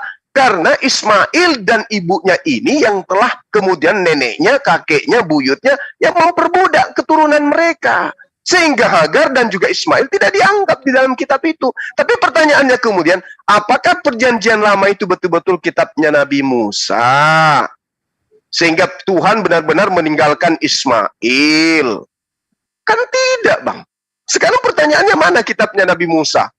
Yang menceritakan secara fair antara Ismail dan Ishak. Kan kita tidak temukan lagi. Yang Anda pegang adalah kitab dari Yahudi. Orang-orang yang memang benci kepada Ismail dan keturunannya. Lalu Anda ingin mencari pembenaran di sana, menilai Ismail. Nggak bisa. Nggak bisa. Tampilkan kitabnya Nabi Musa yang menceritakan secara jujur terhadap Ismail dan juga ibunya. Gitu loh, abangku. Jadi nggak bisa Anda ya, silakan. Nah, jadi begini, Bang. Jadi kejadian 17 ini, Bang, ini kan terjadinya perjanjian ini kan sebagai tanda sunat kan, itu sebagai tanda perjanjian dengan Abraham kan di situ. Nah, di situ buah dari tanda perjanjian sunat ini adalah Ishak, bukan Ismail. Itulah buah dari perjanjian itu. Itulah sebabnya Ishak itu adalah anak keturunan orang bersunat, yaitu Abraham setelah disunat. Sedangkan Ismail itu adalah keturunan orang tidak bersunat sebelum Abraham disunat. Karena di dalam Kejadian 16 ayat yang ke-15, Ismail itu sudah lahir di situ sebelum ada perjanjian. Sebelum ada perjanjian, Ismail sudah lahir. Maka di dalam Kejadian 17 itu dilakukanlah perjanjian. Makanya itu dikatakan di sini apa yang Abang tunjukkan tadi, aku akan mengadakan perjanjian antara aku dan engkau serta keturunanmu. Artinya apa? Karena Allah itu menjanjikan sunat sebagai tanda perjanjian dan akan memberikan anak yang asli dari istrinya yang sah. Itulah keturunan dia. Itulah sebabnya di dalam Taurat itu tidak pernah saya baca dan di Injil disebutkan Allah Ismail. Yang ada Allah Abraham, Allah Ishak, Allah Yakub. Begitu Bang. Jadi kalau kita merujuk ke sana semua Bang. Iya. Tapi gini. Saya tidak mengarang Bang, apa adanya saya ngomong Bang. Iya, jadi gini loh, Anda harus jujur. Jujur terhadap kebenaran, bukan cakrawala berpikir Anda. Jangankan Ismail, yang jata nyata adalah anak Hagar, di mana Hagar adalah anak Firaun. Jangankan mereka, Yesus aja mereka tolak. Cobalah pakai logika berpikir sehat. Kalau Yesus aja yang benar-benar adalah raja menurut Anda, dia akan duduk di atas tahta bagi Yahudi. Mereka akan menghakimi orang-orang Yahudi atas tahtanya di hari kemudian. Mereka tolak. Bagaimana dengan Ismail? Bagaimana dengan Hagar? Jadi jangan pernah mimpi di dalam kitab mereka itu masih ada kemuliaan yang diberikan secara mutlak Allah kepada Ismail.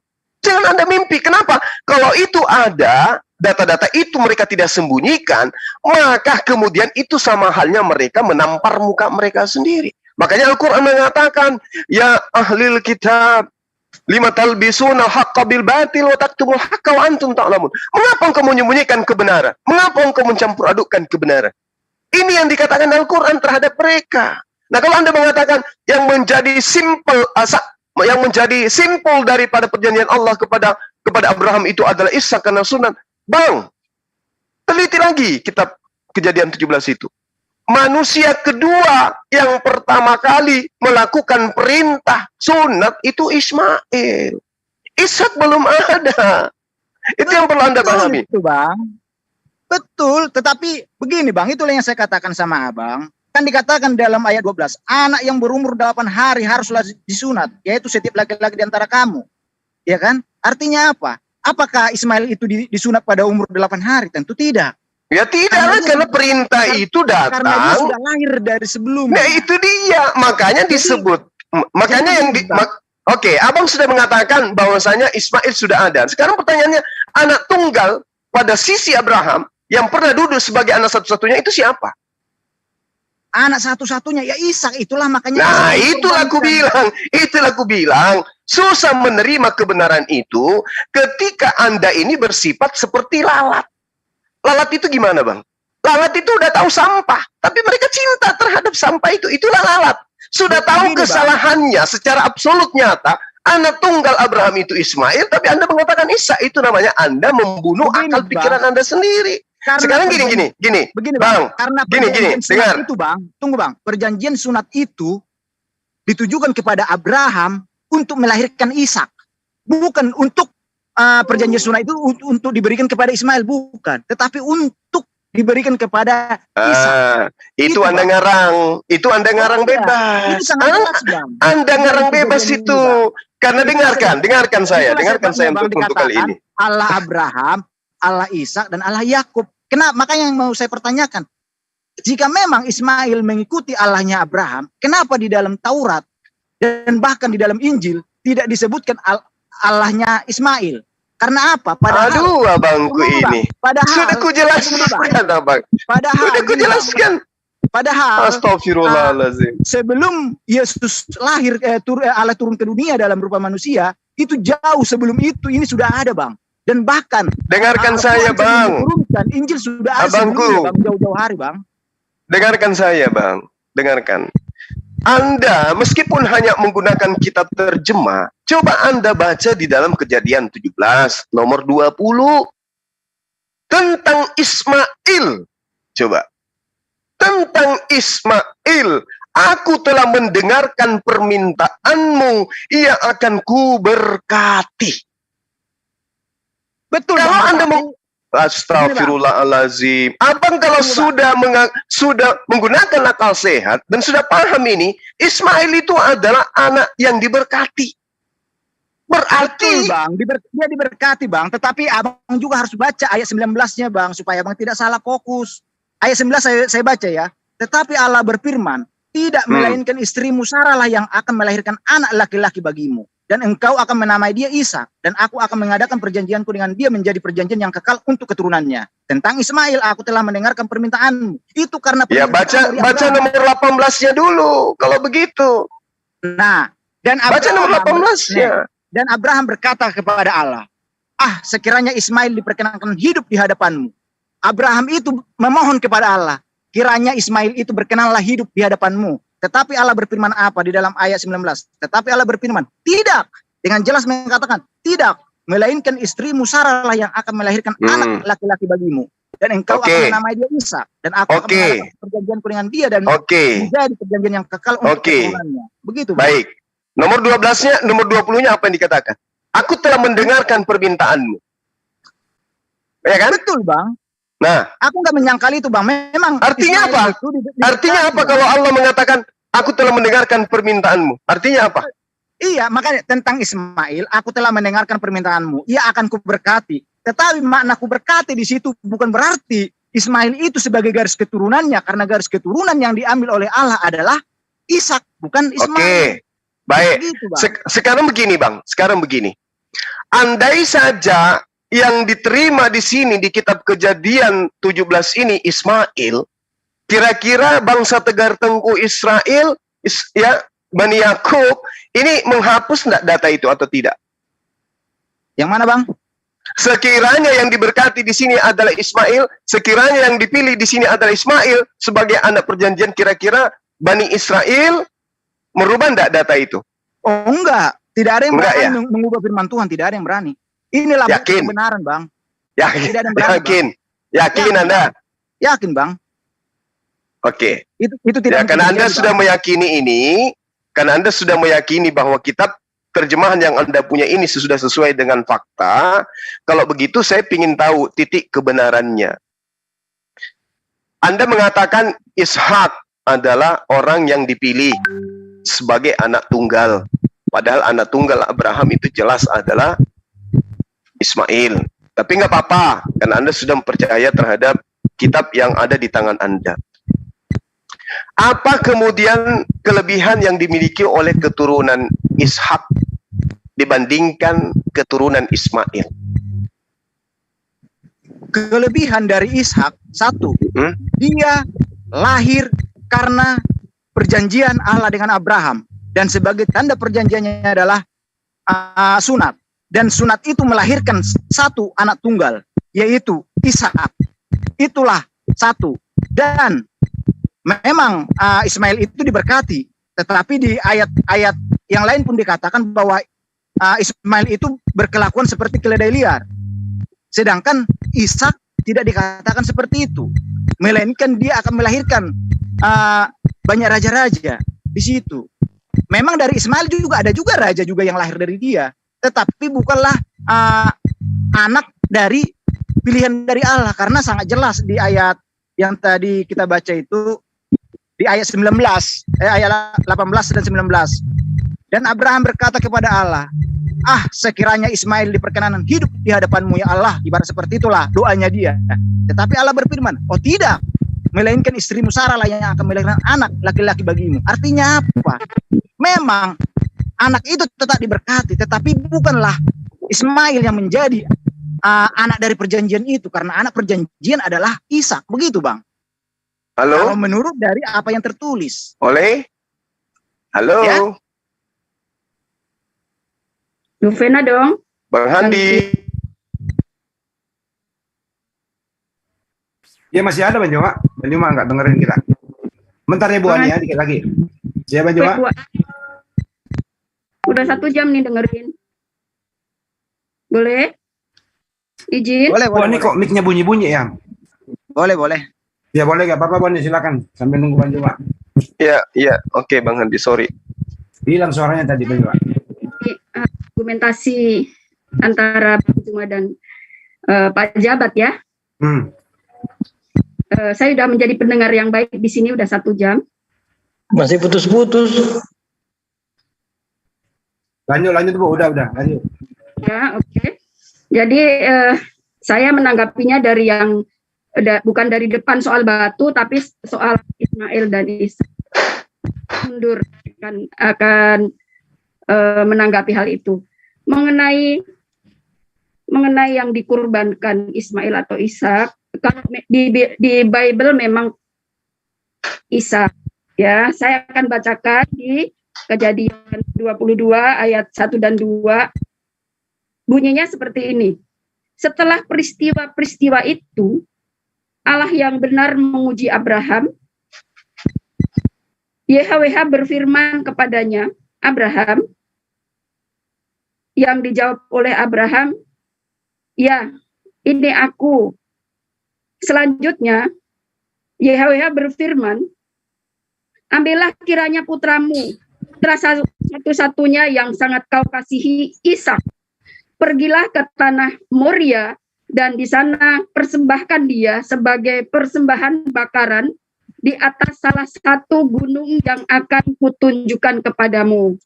Jadi kalau di Bible memang Ishak Bang yang diminta oleh YHWH untuk dikurbankan.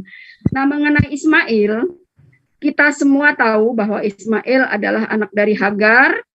Yang tadinya Hagar adalah hambanya Sarah, karena Sarah tidak kala itu mandul dan belum memiliki anak. Lalu Sarah itu terjadinya Hagar supaya diperistri oleh Abraham, itu karena Sarah melihat harta bendanya. Sarah melihat harta bendanya Abraham begitu banyak. Kalau istilah zaman sekarang, konglomerat. Sarah memikirkan harta bendanya, dia berkata, waduh, harta benda sekian banyaknya akan diberikan kepada siapa, kita tidak punya keturunan. Apakah mungkin diberikan kepada hamba-hamba yang lain? Pekerja-pekerja kan tidak mungkin. Tidurlah engkau dengan hambaku ini Hagar. Maka tidurlah Hagar dan Abraham, lalu hamillah Ismail. Ini aja Bu, biar nggak lama. Keturunan Ishak itu sampai di mana Bu? Oh oke. Itu tadi ya. Itu tadi seperti itu, kronologinya singkat aja seperti itu. Lalu setelah lahir Ismail, tetapi memang benar ayat-ayat Bible itu tidak ada yang salah. Yang tadi dibaca oleh Pak Jabat juga tidak salah, bahwa memang anak perjanjian itu Ishak. Dan tidak salah pula bahwa YHWH juga berfirman bahwa Ismail juga akan dijadikan bangsa yang besar dan akan diberkati. Kan memang terbukti bangsa Ismail besar, bangsa Yakub besar, bangsa Ishak besar. Tetapi mengapa di Keluaran 3 ayat 6 dan 15, ini secara spesifik ayatnya, nanti pemirsa ini biar nggak lama. Kalau Kristen itu masuk di antara mana, bangsa mana di situ? Dulu sedikit lagi, bahwa mengapa kok dikatakan hanya di sana ayatnya Allah Abraham, Ishak dan Yakub?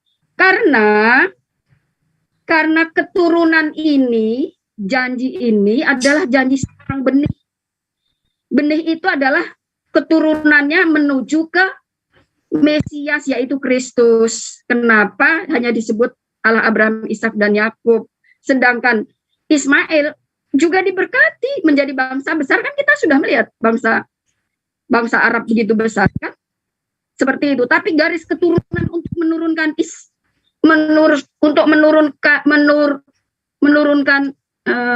iya Bu, dipersingkat Bu. Ini mau Kristen masuk di mana Bu? Masuk di golongan Ishak, bukan Ismail. Golongan mana? Ke Ishak. Karena keturunan anak benih dijanjikan pada yang tadi sudah dibaca. Hilang suaranya Bu. Itu menurunkan Mesias. Garis keturunannya ke Mesias.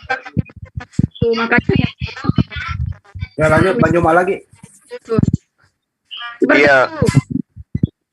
Jadi di sini terjadi sesuatu hal yang banyak lucu-lucunya, aku bilang ya kan.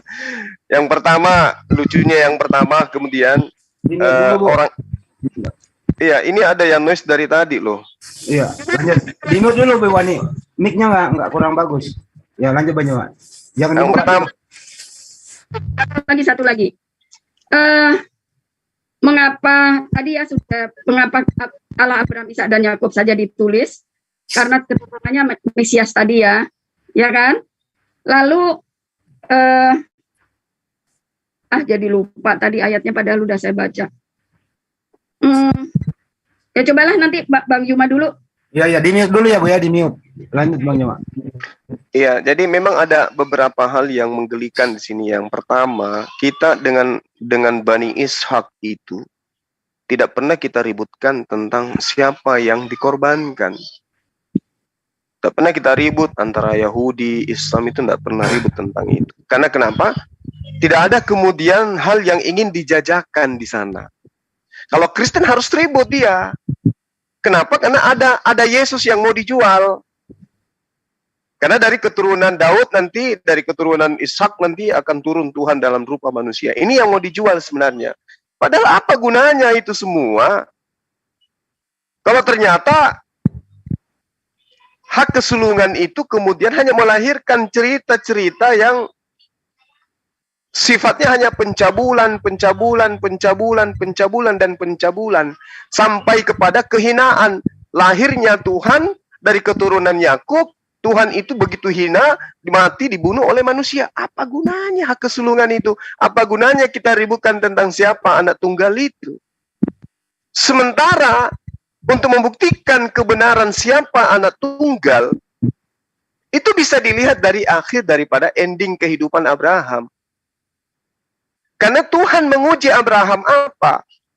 Tuhan itu menguji karena sudah sekian tahun, berpuluh tahun berumah tangga, kemudian ingin memiliki anak, tapi tidak diberi anak.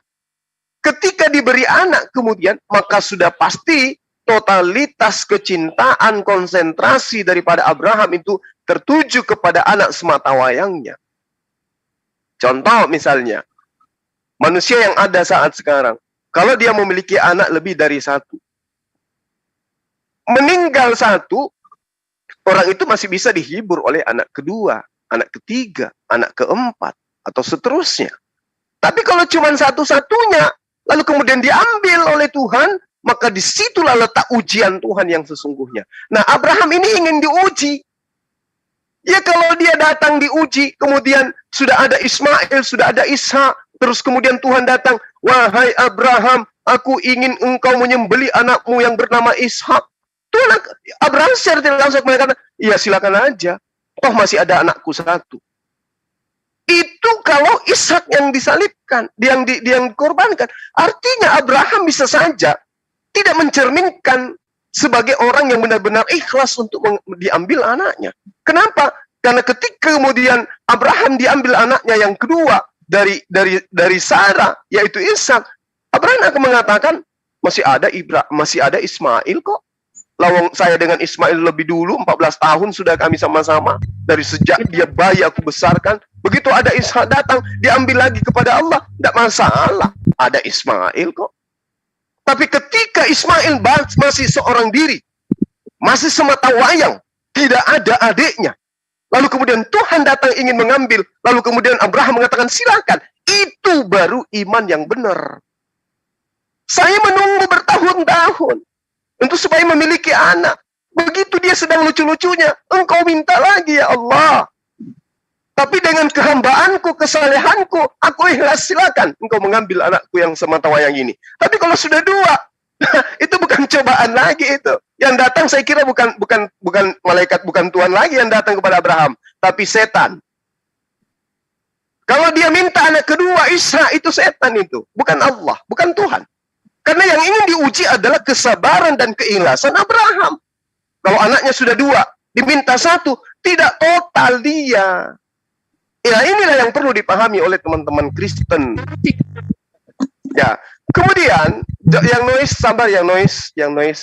Kemudian Bu Ani, tolong di mute dulu ya Bu Ani. Bu Ani mic-nya sangat ini Bu, berisik. Ya, lanjut Bang Juma. Kemudian yang kedua, Ulangan 21 nomor 16. Ibu Ani tadi bercerita tentang keserakahan orang-orang Yahudi. Induk daripada orang-orang Yahudi. Takut dia hartanya itu diambil. Kemudian Ismail ini diusir hanya karena harta. Bukti ketamakan mereka itu nyata. Kalau itu benar, berarti aib mereka buka sendiri. Kan gitu ya.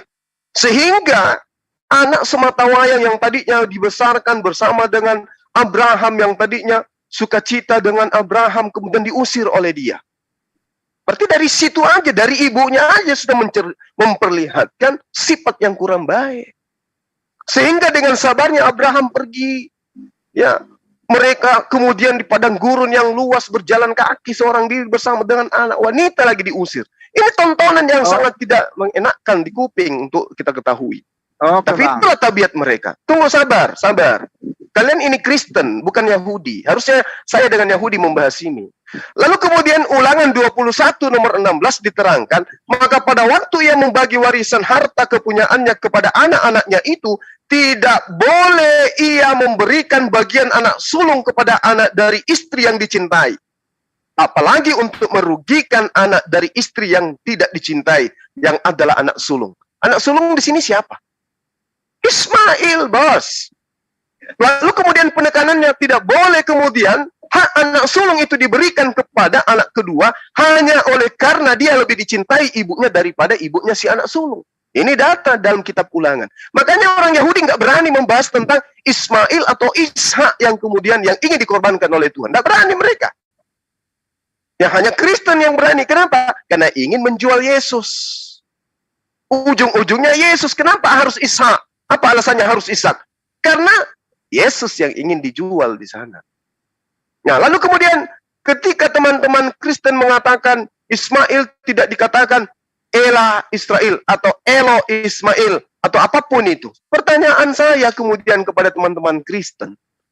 Tunjukkan perilaku Ismail yang tidak layak menjadi hamba Allah. Lalu kemudian saya akan tunjukkan kepada kalian perilaku-perilaku keturunan Ishak di dalam kitab Anda. Supaya Anda bisa melihat secara netral siapa yang sebenarnya layak menjadi hamba Allah. Keturunan Yakub atau keturunan Ismail? Keturunan Ismail coba tunjukkan. Di mana di Bible dikatakan perbuatan mereka bersundal, memegang zakarnya seperti zakar keledai, mereka bersundal, mereka mengintip istri orang mandi, kemudian mereka ini dan tunjukkan di mana keturunan Ismail itu diceritakan seperti itu. Tidak akan ada. Tapi keturunan Ishak yang Anda agung-agungkan itu, tengok di kitab Anda. Jadi sedikit lagi. Jadi kalau Anda berbicara mengenai ini terakhir dari saya. Kalau Anda bercerita tentang siapa yang kemudian dikasihi oleh Abraham, lihat endingnya. Abraham, Ismail, dan juga Hagar menetap di Beersheba. Mereka menetap di sana. Sementara Ishak dan juga ibunya Sarah menetap di Hebron. Kalau yang dikasihi ini adalah Ishak, benar-benar anak yang diperjanjikan, maka sudah otomatis Abraham akan menetap bersama dengan Sarah dan Ishak di Hebron. Faktanya dia di Beersheba bersama dengan Hagar dan Ismail. Begitu kemudian Sarah meninggal, Abraham datang sebagai orang asing untuk membelikan tanah untuk dipakai menguburkan istrinya Hagar. Sarah. Ini pembuktian yang harusnya Anda buka mata Anda lebar-lebar. Bahwa Abraham lebih sayang terhadap anak pertamanya. Meskipun Anda tuduhkan dia adalah anak budak. Padahal ibunya, si Hagar ini itu adalah putri dari kerajaan Fir'aun. Dia adalah majikan daripada orang-orang Yahudi. Itu yang perlu Anda pahami. Silakan. Oke Bang, jadi begini Bang. Jadi apa yang Abang katakan tadi bahwa Sarah itu, apa tadi bilangnya? Bilanglah imannya tidak sempurna. Mungkin dia tidak mau hartanya diberikan kepada Ismail. Ya bisa jadi. Karena memang Sarah itu imannya tidak sempurna. Kenapa saya katakan seperti itu? Dia tidak beriman dengan sempurna kepada Allah. Kenapa? Karena dia tidak percaya bahwa Allah akan memberikan keturunan kepada dia. Sehingga apa? Dia meminta kepada Abraham suaminya supaya menyetubuhi si Hagar, budaknya dia, kan gitu kan? Artinya apa? Lahirnya anak, bilanglah pernikahan Abraham dengan Hagar ini bukanlah dengan atas rasa kasih sayang, bukan atas permintaan dari Allah itu sendiri, bukan. Tetapi itu permintaan dari Sarai. Karena Sarai itu orang yang disayangi oleh Abraham, maka dia tergoda dengan bujuk rayu oleh Sarah. Akhirnya apa? Dia menikahi Hagar. Sehingga lahirlah anak itu. Tetapi setelah anak itu lahir, Abraham meminta memohon kepada Allah itu, kiranya anak saya Ismail. Tetapi Allah berkata apa? Oh tidak, bukan dia garis keturunanmu, tetapi dari Sarah lah yang akan melahirkan anak bagimu, yaitu Ishak. Kenapa dikatakan Ishak? Kenapa harus dipilih dari Sarah? Karena inilah pernikahan yang dikehendaki oleh Allah sendiri. Tetapi seiring berjalannya waktu, Sarah itu imannya goyah. Apakah mungkin Allah tidak sayang kepadaku sehingga saya tidak dilahirkan anak, sehingga saya harus mandul. Akhirnya dia menggoda suaminya. Inilah budakku. Dan Abraham tergoda. Itulah semua sebab akibat ini. Padahal sesungguhnya Allah itu hanya memberikan ujian kepada Abraham. Dan setelah anak itu lahir dari Sarah, itu Ishak, diujilah imannya dia. Anak yang sudah ditunggu-tunggu bertahun-tahun lamanya, puluhan tahun. Diuji imannya dia, apakah dia mau mempersembahkan itu. Itulah bentuk kebenaran di dalam firman Tuhan, di dalam Taurat. Makanya saya katakan tadi, saya hanya menyampaikan apa adanya. Saya tidak menambahi dan mengurangi. Bahkan di dalam ayat berikutnya pun dikatakan bahwa Ismail itu kelakuannya seperti keledai liar. Sedangkan Isa tidak pernah dikatakan seperti itu. Di mana Ismail akan melawan saudara-saudaranya. Itulah sebabnya kenapa saya kurangin ya, nggak bisa merujuk ke sana. Tetapi kalau saya melihat perkembangan zaman sekarang, kenapa negara-negara yang mayoritas Muslim selalu ada perselisihan, padahal sesama di antara mereka hanya untuk menduduki suatu kekuasaan, suatu negara. Ada kelompok-kelompok tertentu yang bertentangan. Sedangkan kalau kita lihat mayoritas Kristen, jarang yang namanya menggunakan agama untuk menduduki suatu jabatan presiden. Itu jarang.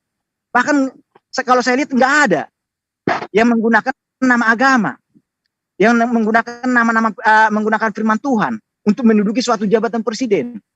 Tidak pernah yang namanya orang Kristen demo itu dengan menyebut nama Tuhan, tidak pernah. Tetapi berdemo dengan menyampaikan keluh kesah yang ada di dunia ini, bagaimana pemerintahan itu. Tetapi kalau kita lihat di dalam umat Muslim, mayoritas yang saya lihat selalu menggunakan ayat-ayat Al-Quran untuk melakukan itu semua. Termasuk mengusir Belanda. Jadi begini Bang, untuk mengusir Belanda, inilah yang saya perlu luruskan Bang. Banyak paham di doktrin yang sudah melekat pada rakyat Indonesia, bahwa yang berjasa mengusir Belanda adalah ulama-ulama. Padahal kebenaran yang sesungguhnya adalah yang mengusir penjajah dari tanah air kita ini adalah seluruh rakyat Indonesia, apapun agamanya, apapun sukunya. Teriakan apa di sana? Teriakan apa di sana, Bang? Ya? Teriakan apa di sana? Kata-kata apa yang terdengar? Begini, Bang. Adapun orang yang meneriakan di situ dengan sesuai dengan imannya, itu hanya teriakan segolongan saja, Bang. Ada nggak teriakan haleluya di sana? Karena umat Kristen tidak pernah menyangkut pautkan membawa nama-nama tulisan-tulisan firman Tuhan di dalam hal seperti itu, tidak pernah, Bang. Karena itu urusan dunia, Bang. Yang karena nggak mungkin umat Kristen mengusir sesama, Bang. Karena begini, Bang, karena firman Tuhan itu merujuk kepada keimanan kita dengan Tuhan kita. Itu yang terutama di dalam keimanan kekristenan, membangun diri, membangun hati yang bersih, hati yang kudus. Dan bahkan firman itu tidak bisa dipaksakan kepada manusia. Kita hanya bisa menjelaskan apa adanya saja. Itu kebenaran, kita sampaikan kebenaran. Kalau salah kita katakan salah. Itulah makanya saya selalu bilang apa? Senang saya kalau ada umat muslim yang bertanya kepada saya. Mungkin ada sesuatu yang tidak pernah saya ketahui di dalam firman itu supaya saya bisa mengetahui di mana yang tidak saya ketahui itu, gitu loh. Belanda masuk Indonesia itu agamanya apa, Bang? Ya? Belanda itu agamanya apa, Bang, masuk Indonesia? Jadi begini, Bang. Belanda agamanya mayoritas Katolik ya. Ya, tetapi Belanda menjajah Indonesia tidak pernah memaksakan agama itu untuk diyakini. Kalau itu sempat dilakukan sudah mayoritas Katolik di Indonesia ini. Tetapi pada saat mereka menjajah di Indonesia, mengambil rempah-rempah harta kekayaan alam Indonesia, ada sebagian orang yang mengikuti iman mereka. Tidak ada pemaksaan. Nggak apa-apa. Seperti Jadi agama penjajah yang Anda anut ya? saya tidak mengatakan agama penjajah yang saya anut. Karena apa? Begini Bang, mayoritas agama yang datang ke Indonesia adalah mayoritas agama yang bukan berasal dari Nusantara, tetapi berasal dari luar semua. Sama seperti umat Muslim. Muslim, agama Islam datang ke Indonesia melalui perdagangan. Tidak melalui penjajahan, toh? Ya? Tidak melalui penjajahan, tidak. Masuk perdagangan. Setelah berdagang di sini, Kristen masuk melalui apa? Tunggu dulu Bang, kawin mawin di sini. Setelah mereka banyak keturunan di sini, mereka berhasil membuat suatu kerajaan. Itu kerajaan Demak yang berbasis agama Islam. Ya udah, nggak usah Islam dijelasin. Kristen masuk melalui penjajahan apa perdagangan? Dan setelah mereka berhasil membangun kerajaan Demak yang berbasis agama Islam, mereka menghancurkan kerajaan Majapahit yang berbasis. Ya nggak usah diterangin ke sana ya, melebar. Itu sangat jelas Bang. Jadi ada unsur di situ, peperangan di situ. Sedangkan di dalam kekristenan, Belanda tidak pernah memaksakan keyakinan mereka untuk diyakini oleh umat Indonesia, oleh rakyat Indonesia, begitu Bang. Ya udah, Bang Juma, silakan Bang Juma. Oke, jadi gini loh Bang, kalau Anda melarikan ke sana, cerita apa lagi yang akan Anda ingin bangun gitu untuk menutupi masa kelam anak cucu bangsa Indonesia. Nah, kalau Anda mengatakan saya tidak pernah melihat ada yang demo menggunakan Bible, lah karena memang isi Bible Anda itu tidak untuk tidak universal. Ya, jadi kitab Anda itu tidak universal memang. Hanya untuk orang per orang kitab Anda itu nggak bisa dijadikan sebagai asas hukum. Oleh karena itulah kemudian ketika ada ketimpangan yang terjadi di negara kita ini, nggak bisa kemudian untuk memperbaiki ketimpangan itu menggunakan Bible, nggak bisa. Karena tak ada hukum-hukum sosial di sana. Nggak ada hukum ketatanegaraan di sana. Yang ada hanya dogma, dan doktrin. Ajaran kasih yang tidak cocok dengan kehidupan berbangsa dan bernegara. Makanya tidak bisa kemudian Anda gunakan itu. Anda ingin melawan penjajah, asasnya apa di kitab Anda? Anda begitu datang penjajah, kemudian Anda ikut berjuang, di mana dalilnya? Nggak bisa. Penjajah itu adalah musuh Anda. Ketika mereka datang, mereka Anda harus kasihi. Itu perintah, itu amanat di kitab Anda. Jadi kalau ada yang mengatakan, bukan cuma umat Islam yang berjuang kemudian, tapi bukan atas panggilan kitab suci Anda ikut berjuang, bukan.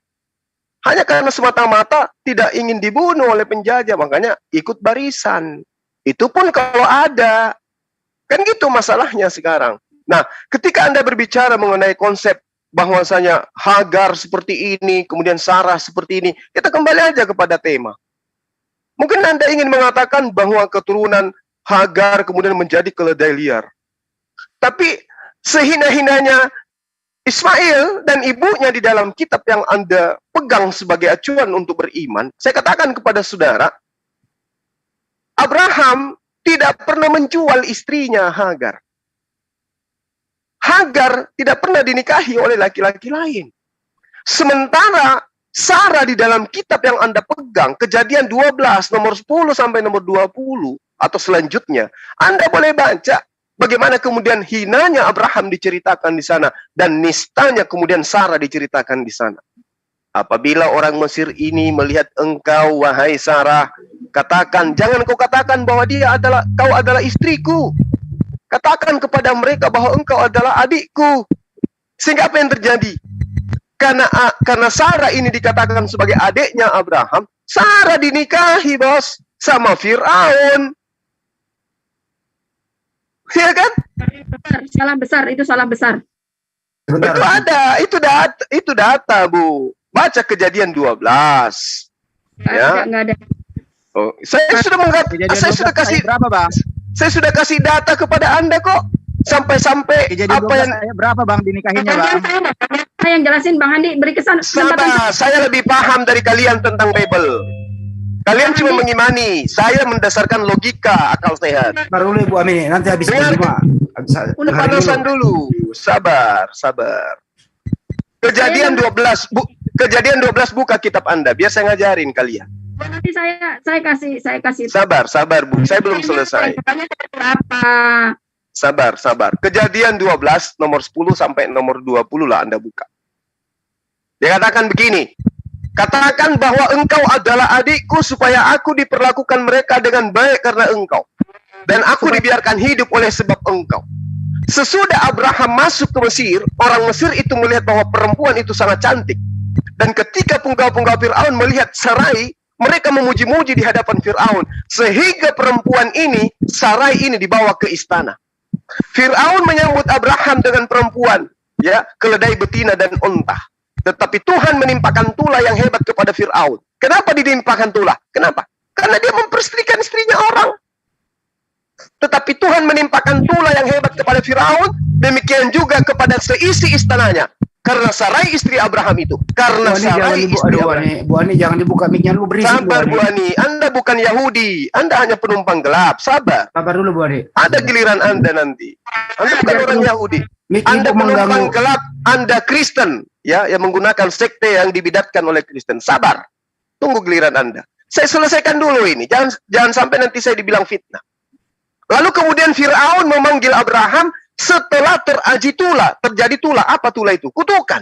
Kutukan melanda Fir'aun dan seisi istananya. Kemudian Fir'aun memanggil Abraham. Apakah yang kau perbuat ini terhadap aku, wahai Abraham? Mengapa tidak kau beritahukan kepadaku? Mengapa engkau tidak jujur bahwa Sarai itu adalah istrimu?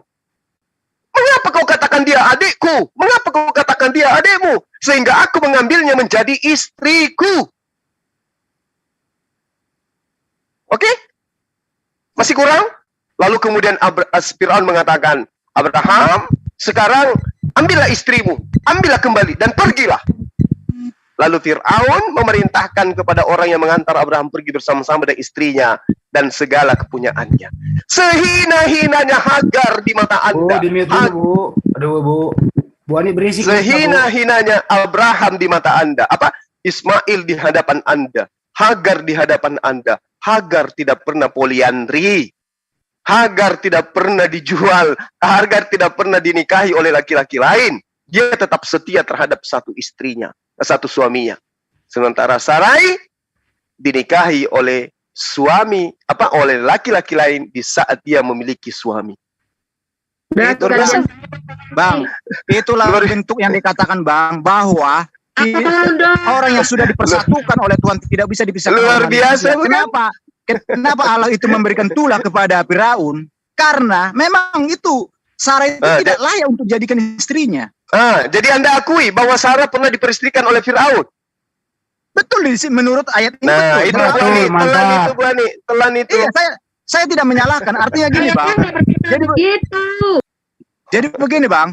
Jadi kalau kita merujuk ke sana, itulah sebabnya apa yang dikatakan oleh Sarai kepada Abraham. Nanti aku kasih waktu ke Ibu nanti aku kasih waktu ke Ibu. Nikahilah, ambillah budakku ini. Makanya kenapa anaknya Hagar itu tidak diakui oleh Tuhan sebagai anak tunggal dari Abraham? Karena apa?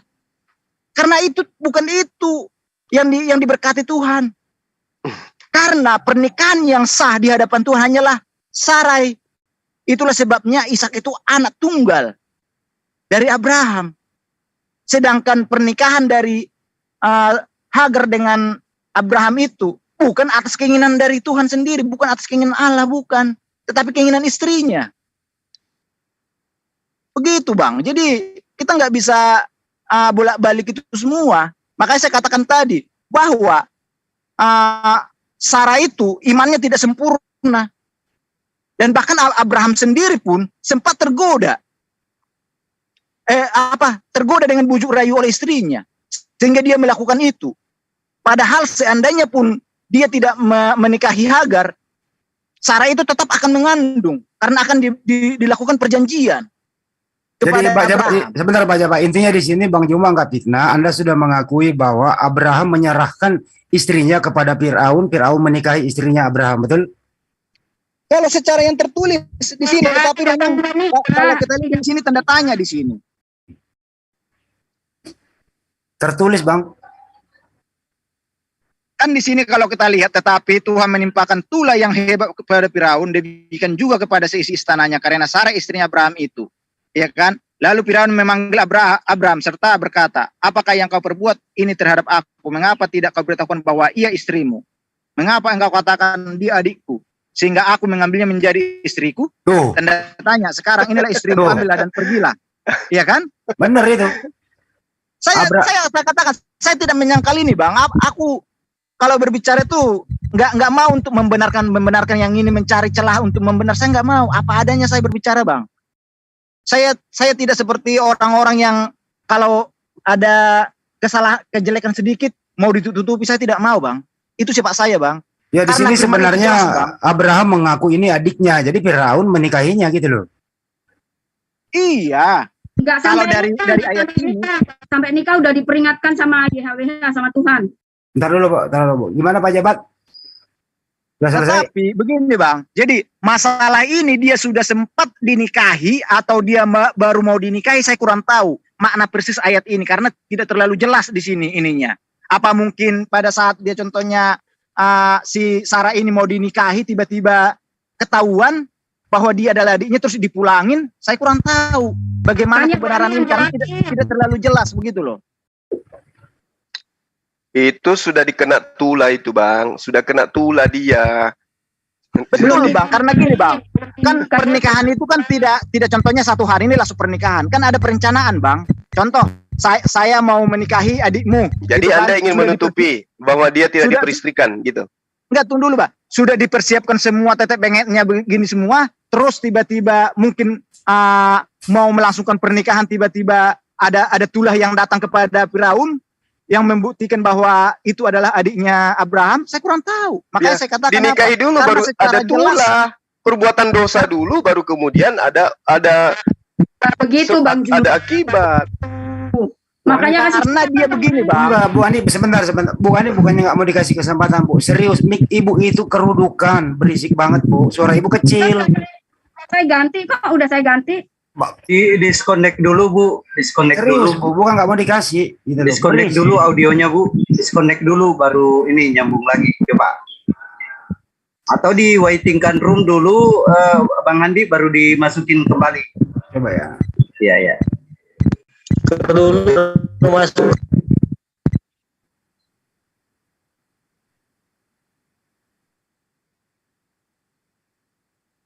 Oke, lanjut Jadi dulu. itu maksud saya tadi, Bang. Jadi masalah pernikahan itu sudah berlangsung atau tidak saya nggak bisa pastikan karena tidak kurang jelas di situ. Tetapi kalau kita merujuk di situ, seolah-olah dia sudah diperistri kan?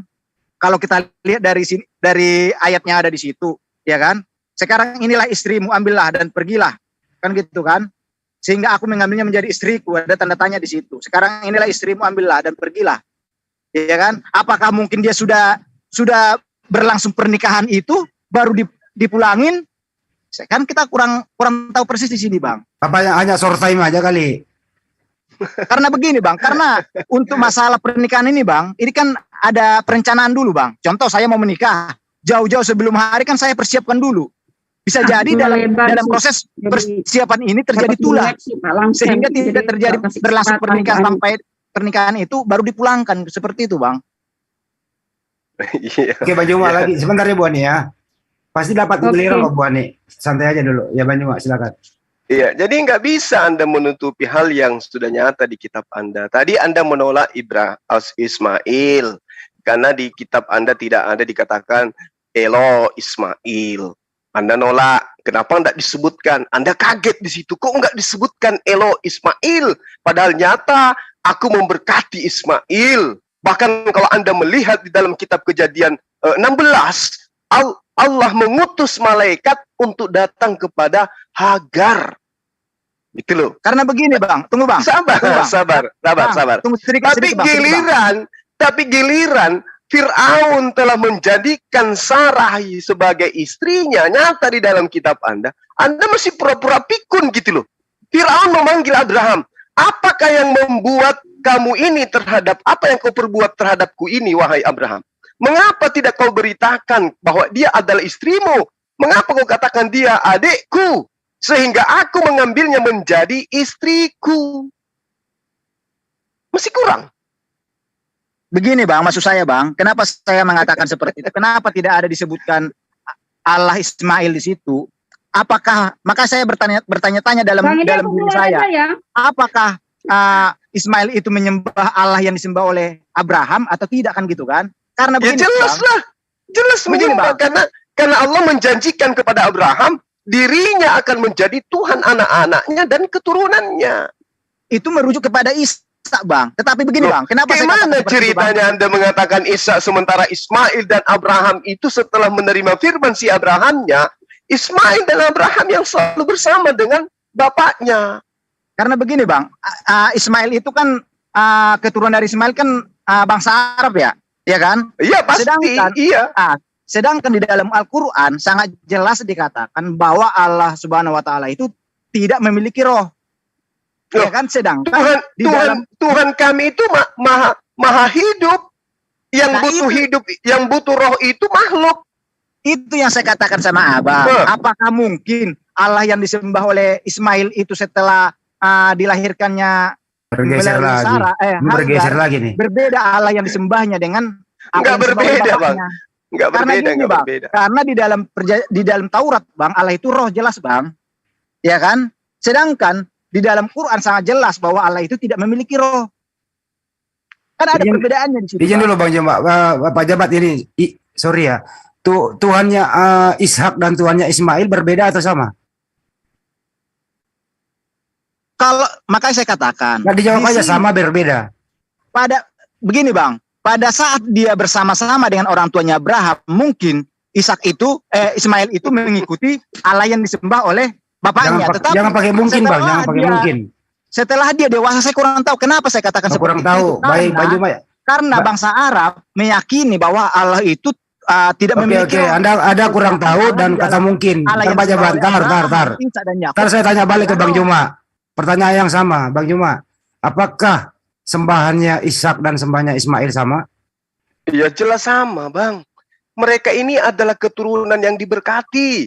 Abraham itu keturunannya diberkatin. Hanya cerita-cerita konyol yang muncul kemudian menceritakan istrinya dinikahi sama laki-laki lain, dia berzina, kemudian dia itu tidak sabaran, kemudian dia memperserikan budak, kemudian anaknya itu adalah anak haram. Hanya cerita-cerita konyol yang ada seperti itu. Bahkan Allah mengatakan, aku akan mengutuk siapapun yang mengutuk engkau Abraham dan memberkati siapapun yang memberkati engkau Abraham. Kalau Anda kemudian sabar Bang, ketika Anda mengatakan bahwasanya inilah di dalam Bible kami dikatakan siapa yang dipersatukan Tuhan tidak akan dipisahkan oleh apapun kecuali oleh maut. Itu yang Anda ingin jual, tapi faktanya kalau Anda mengatakan bahwa anak yang tidak diberkati itu Ismail sehingga kemudian dia tidak cocok di hadapan Tuhan, pertanyaan saya kepada saudara, yang memerintahkan kemudian Abraham menikahi Sarah itu adalah istrinya. Berarti dia menikah sah. Sementara kalau Anda melihat tentang istri ketiga, istri kedua, dan seterusnya, tengok Yesus. Yesus ini menjadi Tuhan. Padahal dia berasal dari keturunan istri ketiga daripada Daud. Dan dia ambil istri ketiga itu secara tidak baik. Dia ngintip istrinya orang, lalu kemudian diambil, dikawini, kemudian hamil, melahirkan sebuah keturunan, dan dia adalah Yesus. Berarti kalau Anda menghujat tentang ini, kenapa kemudian Tuhan memilih dari keturunan pesina muncul Tuhan bernama Yesus? Berbeda Bang, Daud dengan Abraham berbeda Bang. Kalau jadinya Daud berbeda. Itu, Bang, Kenapa itu, berbeda? Bang, dia Kenapa berbeda? menyesali perbuatannya dan memohon dan bahkan berpuasa. Sedangkan Abraham tidak pernah mengaku, saya sudah salah ya Allah menikahi Hagar. Mohonlah supaya Ismail yang menjadi. Karena itu memang bukan sebuah kesalahan. Karena itu bukan sebuah kesalahan. Tanya Anda yang sosokan mengatakan itu adalah kesalahan. Itu bukan kesalahan. Karena apa? Sangat jelas. Coba tunjukkan dalilnya di dalam kitab Anda bahwa poligami diharamkan oleh Tuhan. Coba. Saya ingin tahu. Kesalahannya apa, Bang? Nggak ada. Manusia itu diciptakan hanya satu pasang, Bang. Tidak pernah yang namanya Hawa diciptakan dua. Sekarang coba jangan Anda bernarasi liar kayak begitu. Sekarang coba tunjukkan dalilnya bahwa poligami itu diharamkan oleh Tuhan pencipta langit dan bumi. Coba tunjukkan kepada saya. Itu bukti nyata, Saya dong, Bang. Bang Andi. Bukti yang kita imani kepercayaannya bahwa manusia diciptakan hanya satu pasang, Bang. Bang Andi, Satu saya pasang itu, dengar. Sedangkan dengar, di dalam Al-Quran, ketika Allah ingin menciptakan manusia, ini di awal tadi kita sudah membahas, tanah pun jijik kemudian untuk diambil bahannya untuk menjadi manusia. Kenapa? Karena manusia itu gemar bertumpahan darah. Sedangkan Itu mereka menurut dari satu Al-Quran, Bang. keturunan, dengar, sedangkan mereka dari satu keturunan dicipta oleh Allah, sudah perang-perangan, bunuh-bunuhan. Bagaimana kalau misalnya Kristen dari keturunan yang satu, yang berbeda, kemudian Islam dari keturunan, sudah habislah dunia ini, hancur kita buat.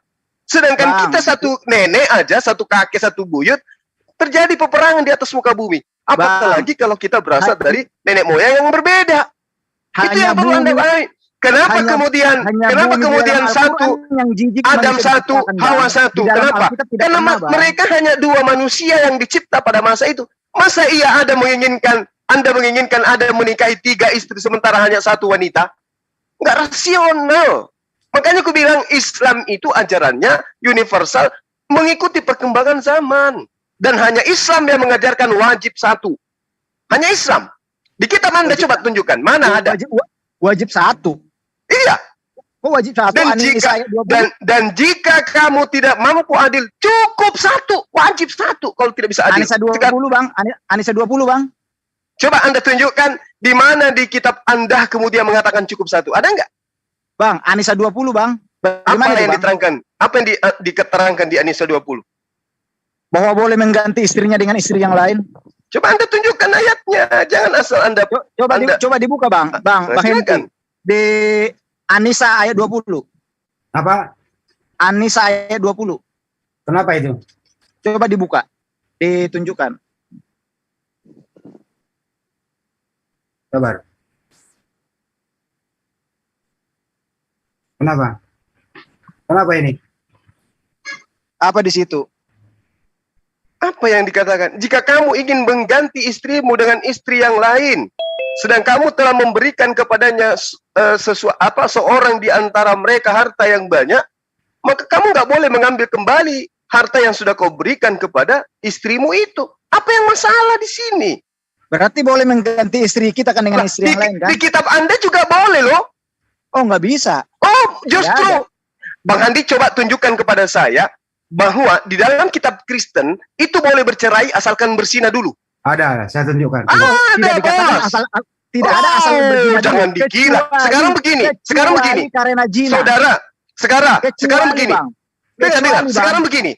Orang Kristen itu boleh bercerai asalkan di antara salah satunya berzina. Sekarang kalau Anda ingin bercerai, apa yang Anda lakukan? Berzina dulu. Bang, bercerai, Bang, karena zina, kecuali karena zina. Dan setelah dia menikah lagi, dia tetap zina di hadapan Allah. Makanya saya katakan kepada Anda, agama Anda itu Anda tidak sadari. Kalau orang Kristen itu ingin cerai dengan istrinya karena dia tidak suka, dia harus berzina dulu. Syarat untuk bercerai di Kristen adalah berzina. Bercerai tetapi dia tidak boleh nikah lagi, Bang. Siapa bilang? Yang dikatakan istri yang diceraikan itu kalau dinikahi baru dikatakan berzina.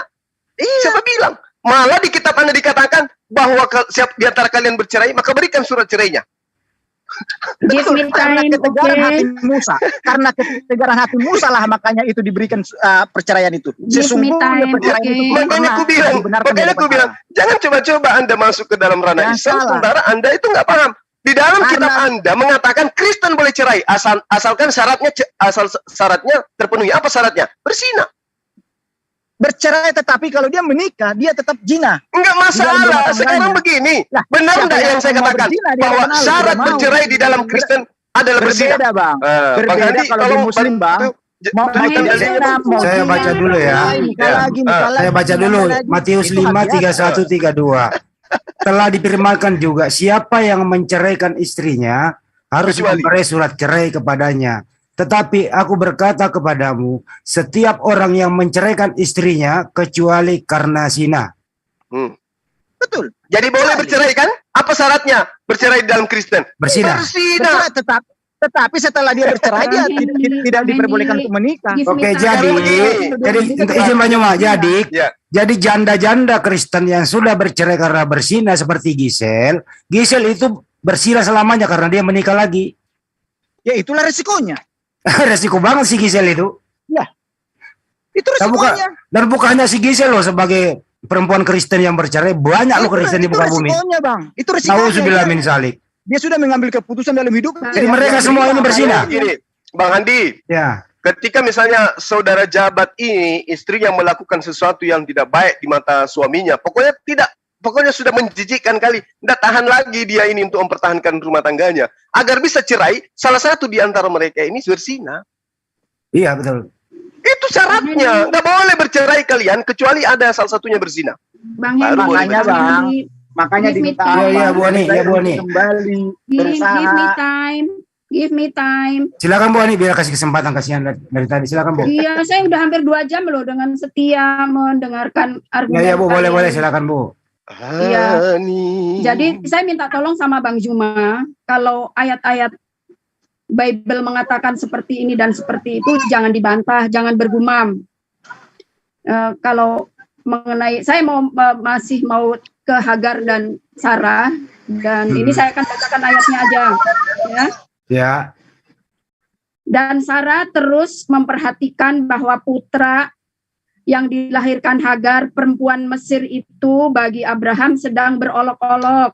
Maka Sarah mengatakan kepada Abraham, usirlah budak perempuan ini beserta putranya karena putra budak perempuan ini tidak akan menjadi ahli waris bersama putraku bersama Ishak. Tetapi hal itu membuat Abraham sangat tidak senang sehubungan dengan putranya. Lalu Allah berfirman kepada Abraham, jangan biarkan apapun yang terus Sarah katakan kepadamu mengenai anak laki-laki dan mengenai budak perempuanmu itu membuatmu tidak senang. Dengarkanlah perkataannya karena melalui Ishaklah apa yang disebutkan benihmu akan muncul.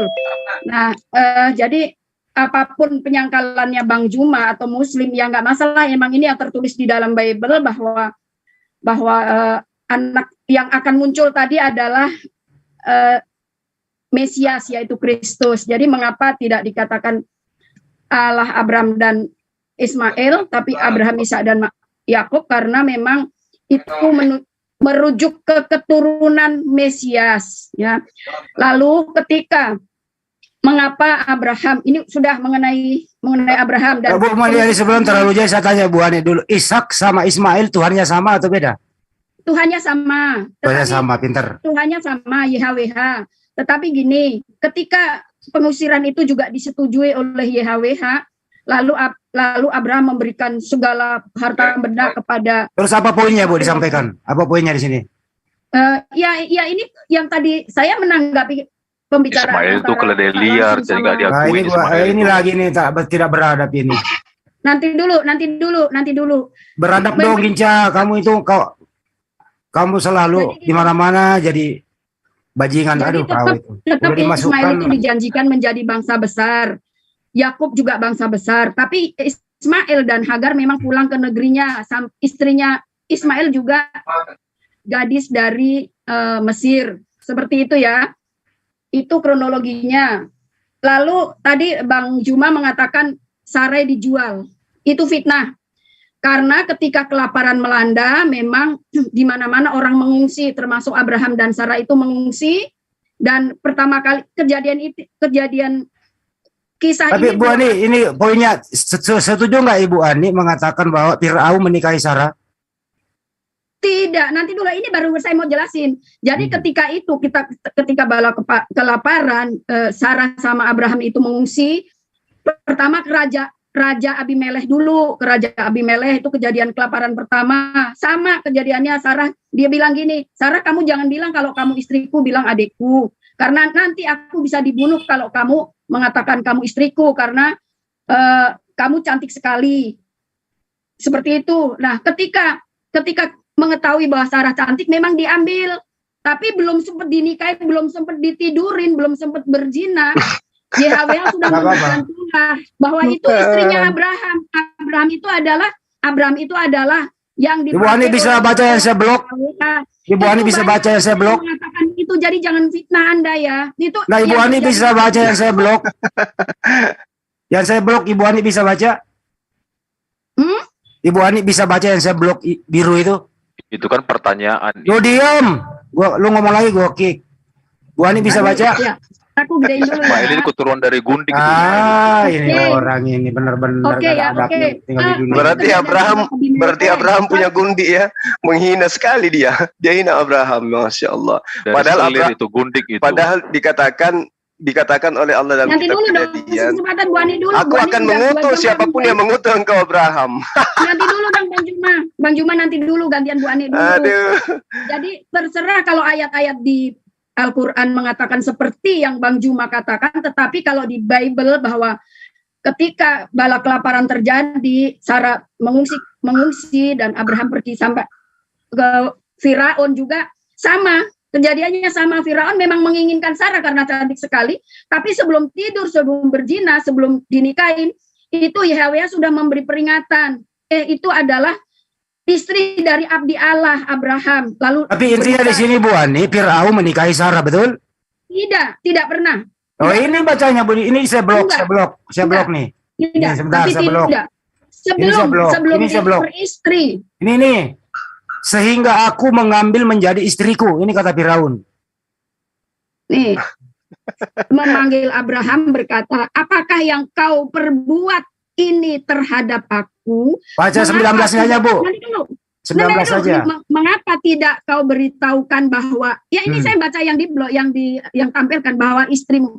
Mengapa kamu tidak mengatakan bahwa itu istrimu?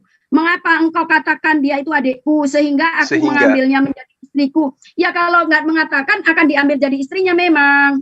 Tapi karena sebelum itu terjadi, Yahweh sudah memberi peringatan bahwa itu adalah istri Allah Abraham. Bisa saya bacain Bu dengan jelas ya, 19 ya. Mengapa engkau katakan dia adikku sehingga aku mengambil menjadi istriku? Jelas di sini Abraham mengaku Sarah itu adiknya sehingga Firaun mengambil sebagai istrinya. Tapi setelah dia tahu, halo Bang Ende, saya izin dulu Bang Ende. Ya. Saya izin mau keluar dulu ya. Iya, makasih Pak Jabat. Lagi ya. Oke Pak Jabat. Lanjut sama Bu Ani. Kebetulan udah jam 1 nih, baterai saya udah lowbat. Yo, thank you ya Bro. Besok pagi jangan lupa kita live lagi ya. Ya, ajuin topik aja.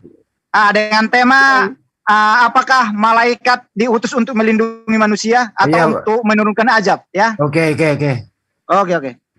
Thank you Bang. Salam damai untuk semua. Oke. Lanjut Bu Ani. Iya, tapi ikatan kalimatnya dari semua ayat itu mengatakan intinya bahwa kenapa kamu tidak beritahukan kalau itu istrimu sehingga aku mengambil menjadi istriku. Itu maksudnya kalau itu benar-benar adiknya memang akan diperistri, tapi sebelum di ayat-ayat selanjutnya sebelum tidur, sebelum diperistri sudah dikasih tulah sehingga Raja Firaun bilang kamu nggak terus terang kenapa ini nggak kau katakan ini istrimu. Itu maksudnya seperti itu benar-benar tidak perkawinan antara mereka. Sebelum berzina mereka, sebelum tidur, sebelum beristri sudah dikembalikan pada Abraham. Itu seperti itu. Itu kata-kata itu harus di ikatan kalimatnya dengan ayat sebelumnya dan ayat sesudahnya bahwa sebelumnya lebih parah Bu, 18. Katakan dia itu adikku sehingga aku mengambil menjadi istriku. Sekarang orang ya kan? Sekarang inilah istrimu, ambillah dan pergilah. Kan seperti itu. Ya, tapi dia memperisterikan dulu baru menyerahkan kembali, Bu. Enggak benar, itu enggak benar. Nanti diulang aja ayat-ayat satu pasal aja nanti dibaca, jangan cuma itu doang. Oke, cukup. Bang Juma bisa menanggapi, Bu. Bang Juma bisa menanggapi. Nanti dulu dong, saya gantian dulu. Okay. Gantian dulu. Bang Juma tadi udah banyak banget, saya juga memperhatikan supaya saya bisa menanggapi. Nah, jadi kalau mengenai Ismail sudah jelas bahwa ketika Ishak mau disembelih itu dikorbankan, Ismail sudah berada di Mesir.